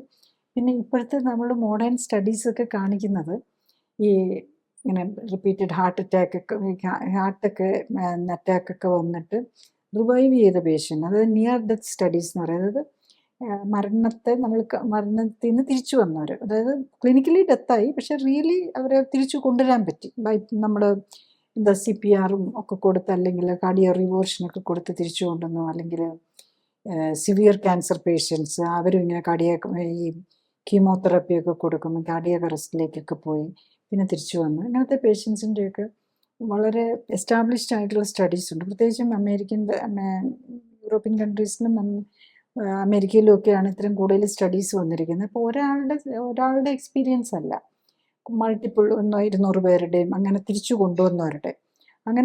കൊണ്ടുവന്നവരുടെ സ്റ്റഡീസ് കാണിക്കുന്നത് മരിക്കുന്നതിൻ്റെ അത്ര പേടിക്കേണ്ട കാര്യമൊന്നും ഇല്ല എന്നുള്ളതാണ്. കാരണം അവരൊക്കെ അങ്ങനത്തെ മരണത്തിൻ്റെ നിയർ ഡെത്ത് എക്സ്പീരിയൻസിൽ നിന്ന് തിരിച്ചു വന്നവർക്കൊക്കെ പിന്നെ മരണത്തെ ഒരു ഫിയറോ ഇല്ല, അവർ കുറച്ചും കൂടെ പോസിറ്റീവ്ലി തിങ്കിങ്ങും ഒക്കെയാണ്. അപ്പം വളരെ ആ ഒരു എക്സ്പീരിയൻസ് വളരെ പ്ലസൻ്റ് ആയിരുന്നു എന്നുള്ള ഒരു ഇതാണ്. അപ്പം നമ്മൾ അങ്ങനെ ഒരു റീനൽ ഫെയിലിയറോ കടിയൊക്കെ തീരെ കുറഞ്ഞിരിക്കുന്നവരോ ഒക്കെ നമ്മൾ അതിനെക്കുറിച്ച് പേടിക്കാതെ ഇരിക്കുക. ഇങ്ങനത്തെ എക്സ്പീരിയൻസസിനെ കുറിച്ച് കൂടുതൽ മനസ്സിലാക്കി നമ്മളുടെ ആത്മവിശ്വാസവും ഒക്കെ കൂട്ടിയെടുക്കാനാണ്. കാരണം ഒരാൾ പറയുന്നതല്ലല്ലോ, അതും ഇത് മെഡിക്കൽ പ്രൊഫഷണലുള്ളവർ തന്നെയാണ് ഈ സ്റ്റഡീസൊക്കെ നടത്തിയിരിക്കുന്നത്. അത് 1-2 സ്റ്റഡീസ് അല്ല, കുറച്ചധികം ഉണ്ട്. കാരണം ഒരു 1970s മുതൽ, ഇപ്പം 1970s ഇപ്പോൾ 23 ആയില്ലേ, ഓൾമോസ്റ്റ് ലാസ്റ്റ് 50 years നടത്തിയ സ്റ്റഡീസ് ഉണ്ട്. നമ്മളിവിടെ ഉള്ളവരൊന്നും നമ്മൾ ബേസിക്കലി ഈവൻ ഡോക്ടേഴ്സ് പോലും ഇത്തരം സ്റ്റഡീസിനെ കുറിച്ചൊന്നും കൂടുതലായിട്ട് മനസ്സിലാക്കിയിട്ടില്ല എന്ന് തോന്നി. ഞാനാണെങ്കിലും റീസെൻ്റ്ലി ആണ് നമ്മൾ ഇത്രയധികം സ്റ്റഡീസ് ഇങ്ങനത്തെ കാര്യത്തിലൊക്കെ നടന്നിട്ടുണ്ടെന്ന്. അപ്പോൾ ഇത്തരം സ്റ്റഡീസൊക്കെ നമ്മൾ മനസ്സിലാക്കി കഴിയുമ്പോൾ നമുക്ക് ലൈഫിനെ കുറച്ചുകൂടെ ബാലൻസ്ഡ് ആയിട്ട് കാണാൻ പറ്റുമെന്നുള്ളതാണ്. അപ്പോൾ അങ്ങനെ നമ്മൾ പ്രത്യേകിച്ച് എൻഡ് ഓർഗൻ ഡാമേജ് വന്നു, റീനൽ ഫെയിലിയർ 5th സ്റ്റേജാണ്, ഹാർട്ടിൻ്റെ പമ്പിങ് 20% ഉള്ളൂ, 25% ഉള്ളൂ, ഇങ്ങനെയൊക്കെ ഉള്ളപ്പോഴും നമ്മളുടെ കോൺഫിഡൻസ് കളയാതെ ഇത്തരം കാര്യങ്ങളെക്കുറിച്ച് മനസ്സിലാക്കി നമ്മൾ ഒരു മെൻ്റലി പ്രിപ്പയർഡ് ആകുക എന്നുള്ളതാണ് ചെയ്യേണ്ടത്. ചുരുക്കി പറഞ്ഞാൽ പ്രമേഹവും അതുമൂലമുണ്ടാകുന്ന ഹാർട്ട് അറ്റാക്കും കരൾ രോഗവും കിഡ്നി രോഗവും ഉണക്കാത്ത വ്രണങ്ങളും നെർവ് രോഗങ്ങളും ഒപ്പം മരുന്നുകളുടെ പാർശ്വഫലങ്ങളും മൂലമുള്ള പ്രശ്നങ്ങളും ഹാർട്ട് അറ്റാക്ക് പോലുള്ള അനുബന്ധ രോഗങ്ങൾക്കായി ചെയ്യുന്ന ഓപ്പറേഷനുകൾ മൂലമുള്ള പ്രശ്നങ്ങളും ഒക്കെ നേരിടേണ്ടി വരുന്നവരുടെ എണ്ണം കൂടി വരികയാണ്. ജീവിതശൈലി ക്രമീകരിക്കാൻ തയ്യാറായാൽ പ്രമേഹത്തിൽ നിന്നും അനുബന്ധ രോഗങ്ങളിൽ നിന്നും അവയ്ക്കായി കഴിക്കുന്ന മരുന്നുകളിൽ നിന്നും ഒക്കെ മോചനം നേടാൻ സാധിക്കുന്നതേ ഉള്ളൂ. ഞാൻ ഈ പറഞ്ഞ കാര്യങ്ങൾ ശ്രദ്ധിച്ച് കേൾക്കാനും മനസ്സിലാക്കാനും കഴിഞ്ഞാൽ ഇത്തരം ജീവിതശൈലി രോഗങ്ങൾ നേരത്തെ കണ്ടെത്താനും കാരണം മനസ്സിലാക്കി ജീവിതശൈലിയിൽ വേണ്ട മാറ്റങ്ങൾ വരുത്താനും കഴിഞ്ഞാൽ പ്രമേഹത്തിൽ നിന്നും മോചനം നേടാൻ കഴിയുന്നതേ ഉള്ളൂ. മരുന്നോ ഓപ്പറേഷനോ കൊണ്ട് പ്രമേഹവും അനുബന്ധ രോഗങ്ങളും മാറ്റാനാകില്ല. കാരണം മരുന്നിൻ്റെയോ ഓപ്പറേഷൻ്റെയോ കുറവ് കൊണ്ടല്ല ഇത്തരം രോഗങ്ങൾ ഉണ്ടാകുന്നത്, മറിച്ച് ജീവിതശൈലിയിലെ അപാകതകൾ കൊണ്ടാണ്. അതിനാൽ ജീവിതശൈലി ക്രമീകരിക്കുന്നതിലൂടെ മാത്രമേ ഇത്തരം ജീവിതശൈലി രോഗങ്ങളെ പ്രതിരോധിക്കാനും ഒരിക്കൽ വന്നാൽ അതിൽ നിന്ന് മോചനം നേടാനും സാധിക്കൂ. അടുത്തത് ആരോഗ്യകാര്യങ്ങളെക്കുറിച്ച് സംസാരിക്കുന്ന വ്യക്തിയുടെ ശാസ്ത്രീയ അടിത്തറ വിലയിരുത്തേണ്ടതുണ്ട് എന്നതാണ്. ഞാൻ ഡോക്ടർ ജോളി തോംസൺ 1981 ബാച്ചിൽ കോട്ടയം മെഡിക്കൽ കോളേജിൽ നിന്നും MBBS തുടർന്ന് തിരുവനന്തപുരം മെഡിക്കൽ കോളേജിൽ നിന്ന് MDയും റീപ്രൊഡക്റ്റീവ് മെഡിസിനിലും സർജറിയിലും സ്പെഷ്യൽ ട്രെയിനിങ്ങുകൾക്ക് ശേഷം ഗവൺമെൻറ് സർവീസിൽ ചേർന്നു. 97-ൽ റിസൈൻ ചെയ്ത ശേഷം എറണാകുളത്ത് തേവരയിൽ ലൈഫ് കെയർ സെൻ്ററിൽ മരുന്നുകളും സിസ്റ്റക്ടറികളും ഒഴിവാക്കി ക്ലിനിക്കൽ സപ്പോർട്ടോടെയുള്ള ജീവിതശൈലി ക്രമീകരണത്തിലൂടെ ജീവിതശൈലിയുമായി ബന്ധപ്പെട്ട രോഗങ്ങൾ തടയുന്നതിനും ചികിത്സിച്ചു മാറ്റുന്നതിനും ഊന്നൽ നൽകുന്നു. മോഡേൺ മെഡിസിനിൽ ഉപയോഗിക്കുന്ന മരുന്നുകളും ഓപ്പറേഷനുകളും ഫിസിയോതെറാപ്പിയും ഇമ്മ്യൂണിറ്റിയെ എങ്ങനെ സ്വാധീനിക്കുന്നു എന്നതിനെക്കുറിച്ച് പഠനങ്ങൾ നടത്തി. ഈ പഠനങ്ങളുടെ വെളിച്ചത്തിൽ ഇമ്മ്യൂണിറ്റി ഉത്തേജിപ്പിക്കാനുള്ള പോഷക മിശ്രിതങ്ങളും ഓക്സിഫ്ലെക്സ് എന്ന പ്രത്യേക വ്യായാമ രീതിയും ഡെവലപ്പ് ചെയ്തു. ഈ പോഷക മിശ്രിതങ്ങളുടെയും ഓക്സിഫ്ലെക്സ് വ്യായാമത്തിൻ്റെയും സഹായത്തോടെ കോശങ്ങളെ ശാക്തീകരിച്ച് രോഗമുക്തിയെ സഹായിക്കാനും ആരോഗ്യം ഉത്തമമാക്കാനും നിലനിർത്താനും സഹായിക്കുന്ന സെൽ ആക്ടിവേഷൻ എന്ന നൂതന ചികിത്സാ രീതിയും ഡെവലപ്പ് ചെയ്തു. അടുത്തതായി എന്താണ് ക്ലിനിക്കലി സൂപ്പർവൈസ്ഡ് ആൻഡ് സപ്പോർട്ടഡ് ജീവിതശൈലി ക്രമീകരണം എന്നതാണ്. ക്ലിനിക്കലി സൂപ്പർവൈസ്ഡ് ജീവിതശൈലി ക്രമീകരണത്തിൽ ശരീരഘടനയും ശരീരത്തിലെ കൊഴുപ്പിൻ്റെ അളവും കണ്ടെത്തുകയും ഒപ്പം തന്നെ ഉത്തമ ശരീരഘടന എന്തായിരിക്കണം എന്ന് കണ്ടെത്തുകയുമാണ് ആദ്യഘട്ടം. രണ്ടാമതായി രക്തപരിശോധനകൾ നടത്തി ഹൃദയം, രക്തക്കുഴലുകൾ, ലിവർ, കിഡ്നി തുടങ്ങിയ അവയവങ്ങളുടെ ആരോഗ്യസ്ഥിതിയും ഇമ്മ്യൂൺ സ്റ്റാറ്റസും ഹോർമോണുകളുടെയും പോഷകങ്ങളുടെയും ലെവലും ശരീരത്തിന് ചേരുന്ന ഭക്ഷ്യവസ്തുക്കൾ ഏതൊക്കെ എന്ന് മനസ്സിലാക്കാൻ ശ്രമിക്കുകയുമാണ്. മൂന്നാമതായി ഉത്തമ ശരീരഘടനയിൽ എത്താൻ വേണ്ട ജീവിതശൈലി ക്രമീകരണങ്ങളാണ്. രോഗിയുടെ പ്രത്യേകതകൾ അനുസരിച്ച് ഉത്തമ ന്യൂട്രീഷനും വ്യായാമവും നൽകുന്നതിനൊപ്പം ശരീരത്തിലെത്തുന്ന വിഷാംശം കുറയ്ക്കാനുമാണ് ഇതിൽ ശ്രമിക്കുന്നത്. ശരീരകോശങ്ങൾക്ക് പ്രവർത്തിക്കാൻ ഉത്തമമായ സാഹചര്യം ഒരുക്കുന്നതിലൂടെ ജീവനാധാരമായ മെറ്റബോളിക് അഥവാ രാസപ്രവർത്തനങ്ങളുടെ സമതുലിതാവസ്ഥ വീണ്ടെടുക്കുകയും നിലനിർത്തുകയുമാണ് ലക്ഷ്യം. ജീവിതശൈലി ക്രമീകരണത്തിലൂടെ രക്തയോട്ടവും മെറ്റബോളിക് പ്രവർത്തനങ്ങളും ഹോർമോൺ ബാലൻസും ഇമ്മ്യൂണിറ്റിയും ശരീരഘടനയും ഉത്തമമാക്കാനും നിലനിർത്താനും കഴിഞ്ഞാൽ ഒട്ടുമിക്ക ജീവിതശൈലി രോഗങ്ങളെയും പ്രതിരോധിക്കാനാകും. മാത്രമല്ല, വർഷങ്ങളായി മരുന്ന് കഴിക്കുന്നവർക്ക് പോലും രോഗം മൂർച്ഛിച്ച് അവയവങ്ങൾ തീരെ നശിക്കുന്നതിന് മുൻപെങ്കിലും കേടായ ശരീരകോശങ്ങളുടെ പുനർനിർമ്മിതിക്ക് ആവശ്യമായ പോഷകങ്ങൾ നൽകാനും വിഷാംശം ശരീരത്തിലെത്തുന്നത് തടയാനും ശരീരകോശങ്ങളെയെല്ലാം ഉത്തേജിപ്പിക്കാൻ ഉതകുന്ന വ്യായാമത്തിലൂടെ എല്ലാ ശരീരകോശങ്ങൾക്കും വേണ്ട രക്തയോട്ടം ലഭിക്കുന്നു എന്നുറപ്പാക്കാനും വേണ്ട ജീവിതശൈലി ക്രമീകരണത്തിന് തയ്യാറായാൽ പ്രമേഹവും പ്രഷറും ഹൃദ്രോഗവും അലർജിയും ആസ്മയും ആർത്രൈറ്റിസും ക്യാൻസറും പോലുള്ള ഒട്ടുമിക്ക ജീവിതശൈലി രോഗങ്ങളിൽ നിന്നും അവയ്ക്കായി കഴിക്കുന്ന മരുന്നുകളിൽ നിന്നും വേണ്ടിവരാവുന്ന ഓപ്പറേഷനുകളിൽ നിന്നും ഒക്കെ മോചനം നേടാനും കഴിയുന്നതേ ഉള്ളൂ. ഈ ഡയബറ്റിസും അതുകൊണ്ട് അനുബന്ധ രോഗങ്ങളും ഉള്ളവർക്ക് ജീവിതശൈലി ക്രമീകരണത്തിലൂടെ അല്ലെങ്കിൽ ക്ലിനിക്കലി സപ്പോർട്ടഡ് ലൈഫ് സ്റ്റൈൽ കറക്ഷനിലൂടെ എന്ത് ബെനിഫിറ്റാണ് കിട്ടാറുള്ളതെന്നാണ്. യൂഷ്വലി നമുക്ക് മനസ്സിലാക്കാൻ നമ്മൾ അറിയേണ്ടത് എന്താണെന്ന് വെച്ചാൽ ഈ മെറ്റബോളിക് സിൻഡ്രോം, അതായത് അല്ലെങ്കിൽ അനുബന്ധ രോഗങ്ങൾ എന്ന് പറയുന്നത് മെറ്റബോളിക് സിൻഡ്രോമിൽ വരുന്നതാണ്. ഡയബറ്റിസ്, ഹൈപ്പർ ടെൻഷൻ അതിൻ്റെ ഉള്ളവർക്ക് മറ്റ് ഹാർട്ടിൻ്റെ പ്രോബ്ലംസ് ഉണ്ടാവാം, അല്ലെങ്കിൽ ആർത്രൈറ്റിസ് ഉണ്ടാവാം, പ്രത്യേകിച്ച് മുട്ടിൻ്റെ ഓസ്റ്റിയോ ആർത്രൈറ്റിസ്, ഈ മുട്ട് മാറ്റി വയ്ക്കലൊക്കെ വേണമെന്ന് പറയുന്നത്. അങ്ങനെ പല മൾട്ടിപ്പിൾ രോഗങ്ങളുണ്ടാകും. അപ്പോൾ ഈ ജീവിതശൈലി രോഗങ്ങൾ ഏതാണെങ്കിലും അതിനെല്ലാം പാരലൽ ബെനിഫിറ്റ് കിട്ടും എന്നുള്ളതാണ്. ഡയബറ്റീസിന് മാത്രമല്ല, ഡയബറ്റീസിൻ്റെ മരുന്നുകൾ ശരിക്കും ടൈപ്പ് 2 ഡയബറ്റീസ് ആണെങ്കിൽ നമ്മൾ ഡയബറ്റീസിൻ്റെ മരുന്ന് ഫസ്റ്റ് ഡേ തന്നെ കംപ്ലീറ്റ് നിർത്തിയിട്ടാണ് തുടങ്ങുന്നത്. അങ്ങനെ തുടങ്ങാൻ പറ്റുള്ളൂ. കാരണം ഡയബറ്റീസിൻ്റെ ഇൻസുലിനൊക്കെ എടുത്തുകൊണ്ടിരുന്ന് കഴിഞ്ഞ് കഴിഞ്ഞാൽ ഷുഗർ താന്നു പോകാം. അതിൻ്റെ ആവശ്യമില്ല എന്നുള്ളതാണ് നമ്മുടെ എക്സ്പീരിയൻസിൽ നിന്ന് തന്നെ നമുക്ക് മനസ്സിലാകുന്നത്. പേഷ്യൻ്റ് കറക്റ്റായിട്ട് ചെയ്യുവാണെങ്കിൽ വിതിൻ 24 hours തന്നെ ഷുഗർ കൺട്രോൾ ആകും എന്നുള്ളതാണ്. അപ്പോൾ അതിൻ്റെ പലർക്കും പേടിയുണ്ട്. അയ്യോ, എത്ര നാളും ചിലർ 10-30 വർഷമായിട്ട് ഇൻസുലിനും ഡയബറ്റീസും മെഡിസിനും എല്ലാം എടുത്തുകൊണ്ടിരിക്കുന്നവരാണ്. അപ്പോൾ ഇത് പെട്ടെന്ന് അങ്ങ് മരുന്ന് നിർത്തിക്കഴിഞ്ഞാൽ എന്തെങ്കിലും പറ്റുമോ എന്നുള്ളത്. നമ്മൾ മരുന്ന് നിർത്തിയിട്ട് വെറുതെ അല്ല, നമ്മൾ 4 നേരം തന്നെ ഷുഗർ നോക്കുന്നുണ്ടാവും. അപ്പോൾ അതിൻ്റെ കൂടെ ഡയബറ്റീസ് സ്പെഷ്യൽ ഫുഡ് ഉണ്ടാവും, സ്പെഷ്യൽ എക്സസൈസ് ഉണ്ടാവും, ലോ കലോറി ഫുഡാണ്. പിന്നെ നമ്മളുടെ ഒമേഗ 3 ഒക്കെ ഹൈ ആയിട്ടുള്ള നമ്മളുടെ ഇൻസുലിൻ സെൻസിറ്റിവിറ്റി കൂടുന്ന ടൈപ്പുള്ള മരുന്നാണ്. അപ്പം നമുക്ക് ഒന്നും പേടിക്കേണ്ട കാര്യമില്ല. കാരണം നമുക്ക് ഷുഗർ നോക്കുമ്പോൾ തന്നെ അറിയാമല്ലോ ഷുഗർ കൺട്രോൾ ആകുന്നുണ്ടെന്ന്. ഈ ഡയബറ്റീസിൻ്റെ നമ്മൾ ഈ ഇൻസുലിനും ഡയബറ്റിക് മെഡിസിൻസും ഒക്കെ എടുക്കുന്ന ഷുഗർ കൺട്രോൾ ചെയ്യാൻ മാത്രമാണല്ലോ. ഒരു നേരം ഇൻസുലിൻ എടുത്തില്ലെങ്കിൽ ഷുഗർ കൂടിപ്പോവും, നമുക്ക് തന്നെ കാണാവുന്നതാണല്ലോ. അപ്പം അതിനെക്കുറിച്ച് നമ്മൾ പേടിക്കേണ്ട കാര്യമേ ഇല്ല എന്നുള്ളതാണ്. നിർത്തിപ്പോയതുകൊണ്ട് പിന്നെ എപ്പം വേണേലും മരുന്ന് റീസ്റ്റാർട്ട് ചെയ്യാമല്ലോ. നമ്മളുടെ കയ്യിൽ മരുന്നുണ്ടല്ലോ. നമ്മളിപ്പോൾ മരുന്ന് നിർത്തിയെന്ന് കരുതി ഇനി ഒരു ദിവസം ഒരു നേരം ഇൻസുലിൻ നിർത്തിയെന്ന് കരുതി നമുക്ക് ഷുഗർ കൂടുവാണെങ്കിൽ ചെയ്യാമല്ലോ. ആ ഒരു ഫ്രീഡം നമുക്ക് എപ്പോഴും ഉണ്ടല്ലോ. അപ്പോൾ നമ്മൾ ഇത് ഇപ്പം നമ്മളൊരു മരുന്ന് ഇഞ്ചെക്ട് ചെയ്യുന്നത് പോലെയല്ല. അതിൻ്റെ ഇഫക്റ്റ് കഴിയാതെ നമുക്ക് തിരിച്ചെടുക്കാൻ പറ്റില്ല. ഇതിപ്പോൾ ക്ലിനിക്കലി സപ്പോർട്ടഡ് ലൈഫ് സ്റ്റൈൽ കറക്ഷനിൽ ആകെ ഉള്ളത് ന്യൂട്രീഷൻ ബേസ്ഡ് ആയിട്ടുള്ള ഫുഡും എക്സസൈസും മാത്രമാണുള്ളത്. അപ്പം നമുക്കത് എപ്പം വേണമെങ്കിലും എക്സസൈസ് നമുക്ക് വേണമെന്നുണ്ടെങ്കിൽ ചെയ്താൽ മതിയല്ലോ. നമുക്ക് കംഫർട്ടബിൾ ആണെങ്കിൽ നമ്മൾ എക്സസൈസ് ചെയ്യുന്നത്. നമുക്ക് രോഗം മാറണമെങ്കിൽ പക്ഷേ ചെയ്യണം. അതുപോലെ ഫുഡ് നമുക്ക് ഈ ഇഷ്ടംപോലെ റൈസും അരി ഗോതമ്പ് മധുരം ബേക്കറി ഐറ്റംസ് ഒന്നും ഡയബറ്റിക് പേഷ്യൻസ് ഇഷ്ടംപോലെ കഴിക്കാൻ പറ്റില്ല.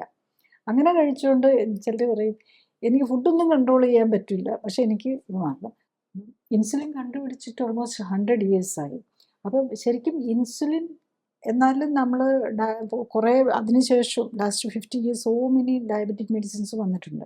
പക്ഷെ ഡയബറ്റീസിന് ഒരു കുറവുമില്ല. ആരുടെയും HbA1c ഒന്നും കൺട്രോൾ ആക്കാൻ പണ്ടാണ് നമ്മൾ 6 HbA1c പറഞ്ഞിരുന്നത്. ഇപ്പോൾ 7 ആയി, അത് 8 കുറഞ്ഞു. കാരണം ദാറ്റ് മീൻസ് അത് തന്നെ നമ്മളുടെ ഈ ട്രീറ്റ്മെൻറ്റ് ഫെയിലിയർ ആണെന്നുള്ളതാണ്. അപ്പം നമുക്ക് ഡയറ്റാണ് വെച്ചും എക്സസൈസ് വെച്ചുമാണ് ഇത് കൺട്രോൾ ചെയ്യേണ്ടത്.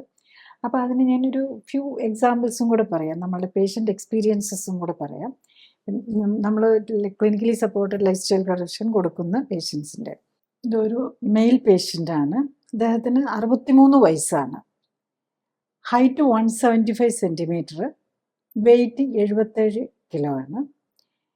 ഇദ്ദേഹത്തിന് 21 വർഷമായിട്ട് ഡയബറ്റീസ് ഉണ്ട്. 21 വർഷമായിട്ട് മരുന്ന് എടുക്കുന്നുണ്ട്. അതിന് 2-3 വർഷം മുമ്പ് തന്നെ കണ്ടിരുന്നതാണ്. പക്ഷേ കുറേ 2-3 വർഷം മരുന്ന് എടുക്കാതിരുന്നു. പിന്നെ 21 വർഷമായിട്ട് മരുന്ന് എടുക്കുന്നുണ്ട്. 3 വർഷമായിട്ട് തൈറോയിഡിൻ്റെ പ്രശ്നമുണ്ട്. 3 വർഷമായിട്ട് പ്രഷറും ഉണ്ട്. ഇപ്പം ഹാർട്ടിന് നെഞ്ചുവേദനയായിട്ട് നെഞ്ചുവേദനയും തോന്നി. അത് കഴിഞ്ഞിട്ട് പോയി ഒരു TMT ചെയ്തു. ഹാർട്ടിന് എന്തോ ഡിസ്കംഫർട്ട് തോന്നിയിട്ട് TMT ചെയ്തപ്പോൾ പോസിറ്റീവായിട്ട് ഒരു ആൻജിയോഗ്രാം ചെയ്തു. ആൻജിയോഗ്രാം കഴിഞ്ഞപ്പം അദ്ദേഹത്തോട് 3 ബ്ലോക്ക് ഉണ്ട്. അതായത് ട്രിപ്പിൾ വെസൽ ഡിസീസാണ്. അതിന് ബൈപ്പാസ് ചെയ്യാനാണ് പറഞ്ഞത്. അദ്ദേഹം അപ്പോഴാണ് നമ്മളുടെ ഈ clinically supported life style correction എടുക്കാൻ ഡിസൈഡ് ചെയ്തു വരുന്നത്. നമ്മൾ തുടങ്ങുമ്പം ആക്ച്വലി നമ്മൾ ബ്ലഡ് ടെസ്റ്റുകൾ നോക്കുമ്പം അദ്ദേഹത്തിന് പല നമ്മൾ ഒരു ബോഡിയുടെ ന്യൂട്രീഷൻ ലെവലും ഒക്കെ നോക്കുന്നുണ്ട്. വൈറ്റമിൻ ഡി കുറവുണ്ട്. HbA1c 9.4 ആണ്. ഇൻസുലിൻ ലെവൽ കൂടുതലാണ് ആക്ച്വലി അദ്ദേഹത്തിന്. പെപ്റ്റൈഡ് നോർമലാണ്. ഇൻസുലിൻ ലെവൽ ശരിക്കും അദ്ദേഹം ഇൻസുലിനും എടുക്കുന്നുണ്ട്. അപ്പോൾ അതുകൊണ്ട് ഇൻസുലിൻ മാത്രം നമുക്ക് നോക്കാൻ പറ്റില്ല. അതുകൊണ്ട് പെപ്റ്റൈഡ് നോക്കിയിട്ടുണ്ട്, അതും നോർമലാണ്. പിന്നെ കിഡ്നി ഫങ്ഷൻ കുറഞ്ഞു പോയി. കിഡ്നി ഫങ്ഷൻ 43 ഉള്ളൂ. അതുപോലെ യൂറിനിൽ ആൽബുമിൻ പോകുന്നുണ്ട്.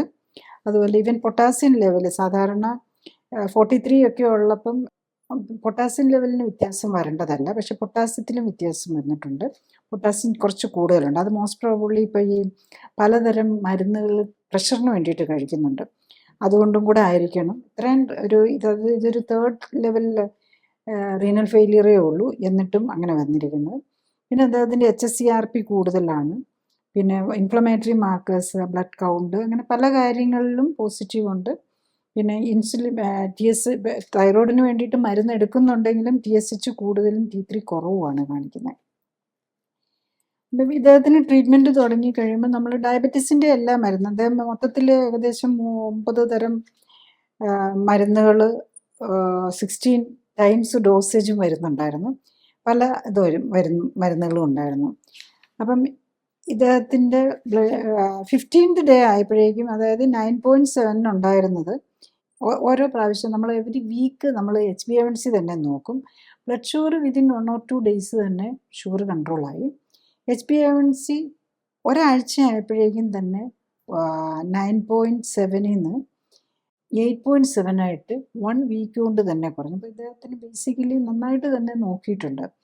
അപ്പോൾ അങ്ങനെ അത്ര ഫാസ്റ്റായിട്ട് നമ്മൾ HbA1c പോലും കുറഞ്ഞു വരുമെന്നുള്ളതാണ്.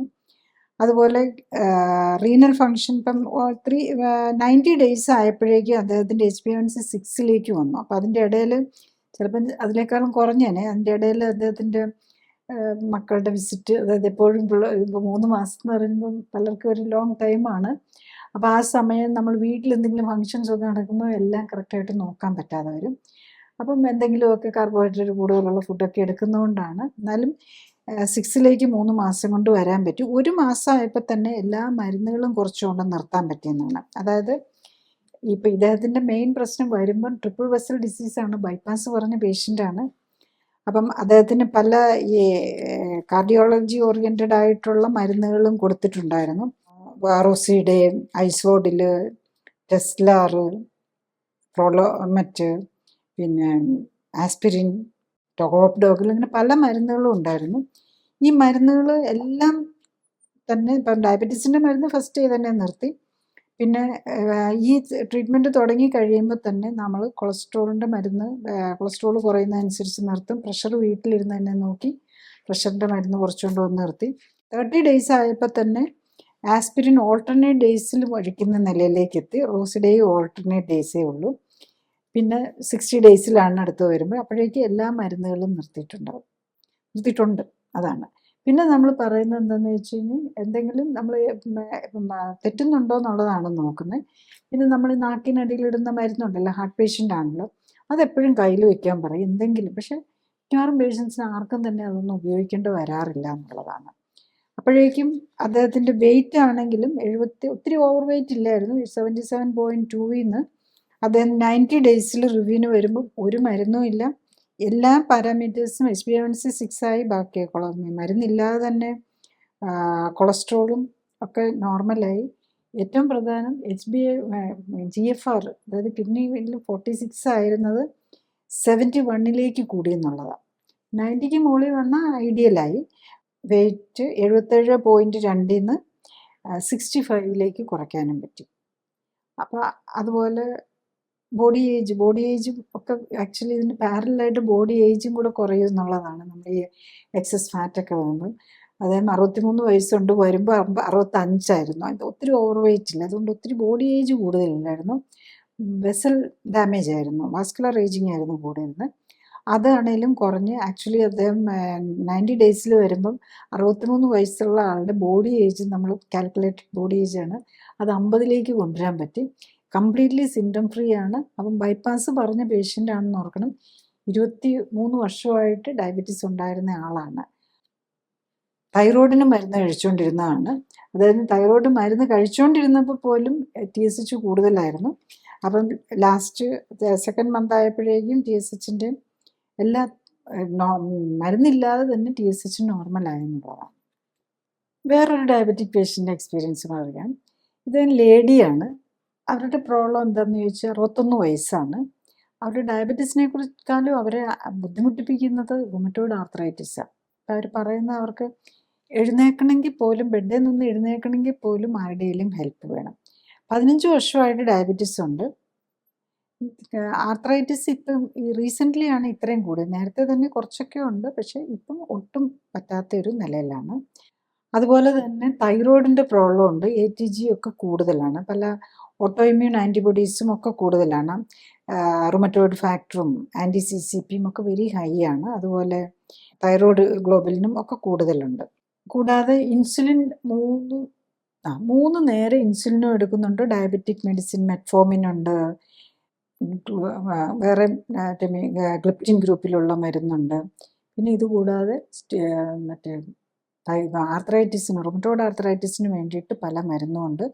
പിന്നെ കൊളസ്ട്രോളിന് എടുക്കുന്നുണ്ട്, അങ്ങനെ വേദനയ്ക്ക് എടുക്കുന്നുണ്ട്. ഇങ്ങനെ മൾട്ടിപ്പിൾ മരുന്നുകളും എടുത്തുകൊണ്ടിരിക്കുന്നവരാണ്. അപ്പോൾ അവർക്ക് നടക്കാൻ തന്നെ ബുദ്ധിമുട്ടുള്ള ഒരു സ്റ്റേജാണ്. അപ്പം ഇവർക്ക് ശരിക്കും പറഞ്ഞു കഴിഞ്ഞാൽ ഒത്തിരി ഓവർ വെയിറ്റ് ഒന്നുമില്ല. 147 സെൻറ്റിമീറ്റർ 50 kg ആണ് വെയിറ്റ് വന്നിരിക്കുന്നത്. അപ്പം ഇവരുടെ ആണെങ്കിലും നമ്മൾ ട്രീറ്റ്മെൻറ്റ് എടുത്ത് തുടങ്ങിയതിന് ശേഷം ഈ ഡയബറ്റീസിൻ്റെ തുടങ്ങുമ്പം 8.4 ആണ് HbA1c.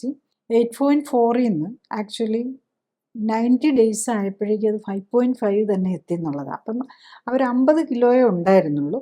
ബട്ട് അവർ 40 കിലോയിലേക്ക് 10 കിലോ കുറയ്ക്കുകയും ചെയ്തു എന്നുള്ളതാണ്.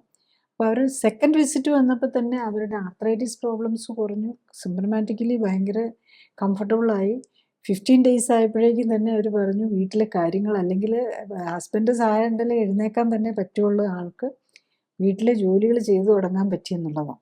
അപ്പോൾ ഡയബറ്റീസ് പോയി എന്ന് മാത്രമല്ല, അതിൻ്റെ കൂടെ നമ്മളുടെ ഈ ആർത്രൈറ്റിസിൻ്റെ പ്രശ്നങ്ങളും കൂടെ മാറുന്നു എന്നുള്ളതാണ്. അതുപോലെ ആർത്രൈറ്റിസിനും ഹെവി ആയിട്ടുള്ള മെഡിസിൻസ് ഒക്കെ എടുത്തുകൊണ്ടിരുന്നതാണ്, മെത്തോട്രെക്സേറ്റും സ്റ്റിറോയിഡ്സും ഒക്കെ ഉണ്ടായിരുന്നു. അപ്പോൾ അതും കുറച്ചുകൊണ്ട് വന്ന് നിർത്താൻ പറ്റി. പക്ഷേ ഇപ്പോഴും ആർത്രൈറ്റിസ് കുറച്ചൊരു സിവിയറാണ്, കാരണം ഓട്ടോഇമ്യൂൺ ആൻറ്റിബോഡീസ് അത്ര കൂടുതലാണ്. അപ്പോൾ അത് ഇപ്പം പതുക്കെ കുറച്ച് ഒരു ലോ ഡോസിലേക്ക് കൊണ്ടുവന്ന് ഒരു ഡെക്സമെത്തസോൺ എന്ന് പറഞ്ഞൊരു സ്മോൾ ലെവലിൽ സ്റ്റിറോയിഡും ചില ദിവസങ്ങളിൽ മാത്രം പെയിനുള്ള മരുന്നുകൾ എടുക്കേണ്ടി വരുന്നുണ്ട്. അപ്പോൾ അവർക്ക് നമ്മളൊരു ജനറ്റിക്കലി തന്നെ പ്രിഡിസ്പോസ് ടു ആർത്രൈറ്റിസ് ഉണ്ട്. അതായത് ഒരു HLA-B27 എന്ന് പറഞ്ഞൊരു, അതൊക്കെ നമ്മൾ അതായത് ജനറ്റിക് സ്റ്റഡീസും കൂടെ ഇതിനകത്ത് നോക്കുന്നുണ്ട്. അപ്പോൾ അതിലൊക്കെ പോസിറ്റീവായിട്ടുള്ള ഒരു ഇതാണ്. അപ്പോൾ അതുകൊണ്ട് ഓട്ടോഇമ്യൂൺ ആൻറ്റിബോഡീസ്, നമ്മൾ ഈ ഓട്ടോഇമ്യൂൺ ഡിസീസ് കുറച്ചും കൂടി ഡിഫിക്കൽട്ടാണ്. പക്ഷേ ഡയബറ്റിസ് ഇത് വെരി ഈസി ടു കറക്റ്റ് എന്നുള്ളതാണ് ഇതിനകത്ത് വരുന്നത്. നമ്മൾ ഡയറ്റ് വില്ലിങ് ആണ്. പേഷ്യൻറ്റിന് ടൈപ്പ് 2 ഡയബറ്റീസ് എന്ന് പറഞ്ഞാൽ നമുക്ക് 100% തന്നെ റിലീഫ് കിട്ടും, പ്രൊവൈഡഡ് പേഷ്യൻറ്റ്. ഇപ്പോൾ ഈ പേഷ്യൻ്റൊക്കെ വളരെ കറക്റ്റായിട്ട് നോക്കുന്നതാണ്. അപ്പോൾ അവരുടെ എല്ലാ മെഡിസിനിൽ നിന്നും വളരെ ഓട്ടോഇമ്യൂൺ ആൻറ്റിബോഡീസ്, ഈ ആർത്രൈറ്റിസ് സംബന്ധിച്ച് എന്തെങ്കിലും തെറ്റി ഫുഡൊക്കെ കഴിച്ച് കഴിഞ്ഞാൽ ഇച്ചിരി വരുമ്പോൾ അതിന് മാത്രമേ ഇപ്പം വേണ്ടി വരുന്നുള്ളൂ. HbA1c വിതിൻ 3 months 5.5 തന്നെ എത്തിക്കാൻ പറ്റിയെന്നുള്ളതാണ്. അത് അത്ര നന്നായിട്ട് നോക്കുന്ന പേഷ്യൻറ്റും കൂടെ ആയതുകൊണ്ടാണ്. ക്ലിനിക്കലി സപ്പോർട്ടഡ് ജീവിതശൈലി ക്രമീകരണത്തിൽ രോഗലക്ഷണങ്ങളെ അല്ല ഫോക്കസ് ചെയ്യുന്നത്, അതിൻ്റെ അടിസ്ഥാന കാരണമായ ശരീരഘടനയിലെയും ഹോർമോൺ ബാലൻസിലെയും ഇമ്മ്യൂണിറ്റിയിലെയും വ്യതിയാനങ്ങളെയും അവയ്ക്ക് കാരണമായ ജീവിതശൈലിയിലെ അപാകതകൾ പരിഹരിക്കാനുമാണ്. അതുകൊണ്ടാണ് ഏത് പ്രായത്തിലുള്ള ആൾക്കും ഒരേ സമയം വ്യത്യസ്ത രോഗങ്ങൾക്കും രോഗലക്ഷണങ്ങൾക്കും അസ്വസ്ഥതകൾക്കും ആശ്വാസം ലഭിക്കുന്നത്. രോഗമുക്തിക്ക് ആധാരം ഇമ്മ്യൂൺ സിസ്റ്റമാണ്. ഇമ്മ്യൂൺ സിസ്റ്റത്തിന് ഉത്തമമായി പ്രവർത്തിക്കാനുള്ള അവസരമൊരുക്കുകയും അതിലൂടെ ശരീരത്തിൻ്റെ സെൽഫ് ഹീലിംഗ് പവറിനെ ഉത്തേജിപ്പിക്കുകയുമാണ് വേണ്ടത്. സ്വയം ജീവിതശൈലി ക്രമീകരിച്ച് ആരോഗ്യം ഉത്തമമാക്കി നിലനിർത്താനാണ് എല്ലാവരും ശ്രമിക്കേണ്ടത്. അതിന് കഴിയാതെ വരികയോ ഹൃദ്രോഗവും ക്യാൻസറും പോലുള്ള മാരക രോഗങ്ങൾ സംശയിക്കപ്പെടുമ്പോഴും ഒന്നിൽ കൂടുതൽ രോഗങ്ങളുള്ളവർക്കും മരുന്നുകൾ ദീർഘകാലം ഉപയോഗിക്കേണ്ടി വരുന്നവർക്കും മരുന്നുകൾ കൊണ്ടും അസ്വസ്ഥതകൾ മാറ്റാൻ കഴിയാതെ വരുമ്പോഴും ഓപ്പറേഷൻ ആവശ്യമായി വരുന്നവർക്കുമാണ് ക്ലിനിക്കൽ സപ്പോർട്ടോടെയും സൂപ്പർവിഷനോടെയുമുള്ള ജീവിതശൈലി ക്രമീകരണം ആവശ്യമായി വരുന്നത്. ജീവിതശൈലി ക്രമീകരണത്തിൻ്റെ ശാസ്ത്രീയ വശങ്ങളെക്കുറിച്ചും ക്ലിനിക്കൽ സപ്പോർട്ടോടെയുള്ള ജീവിതശൈലി ക്രമീകരണത്തെക്കുറിച്ചും വെബ്സൈറ്റിൽ നിന്നും യൂട്യൂബിൽ നിന്നും കൂടുതൽ അറിയാനാവും.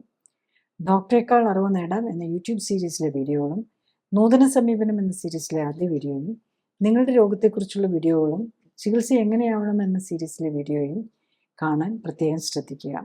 ഫേസ്ബുക്കിലും യൂട്യൂബിലും എല്ലാ ശനിയാഴ്ചയും 2:30 ലൈവ് എപ്പിസോഡുകളും നിങ്ങളുടെ രോഗവുമായി ബന്ധപ്പെട്ട് കഴിഞ്ഞുപോയ എപ്പിസോഡുകളും കാണുന്നതും നല്ലതാണ്. Thank you.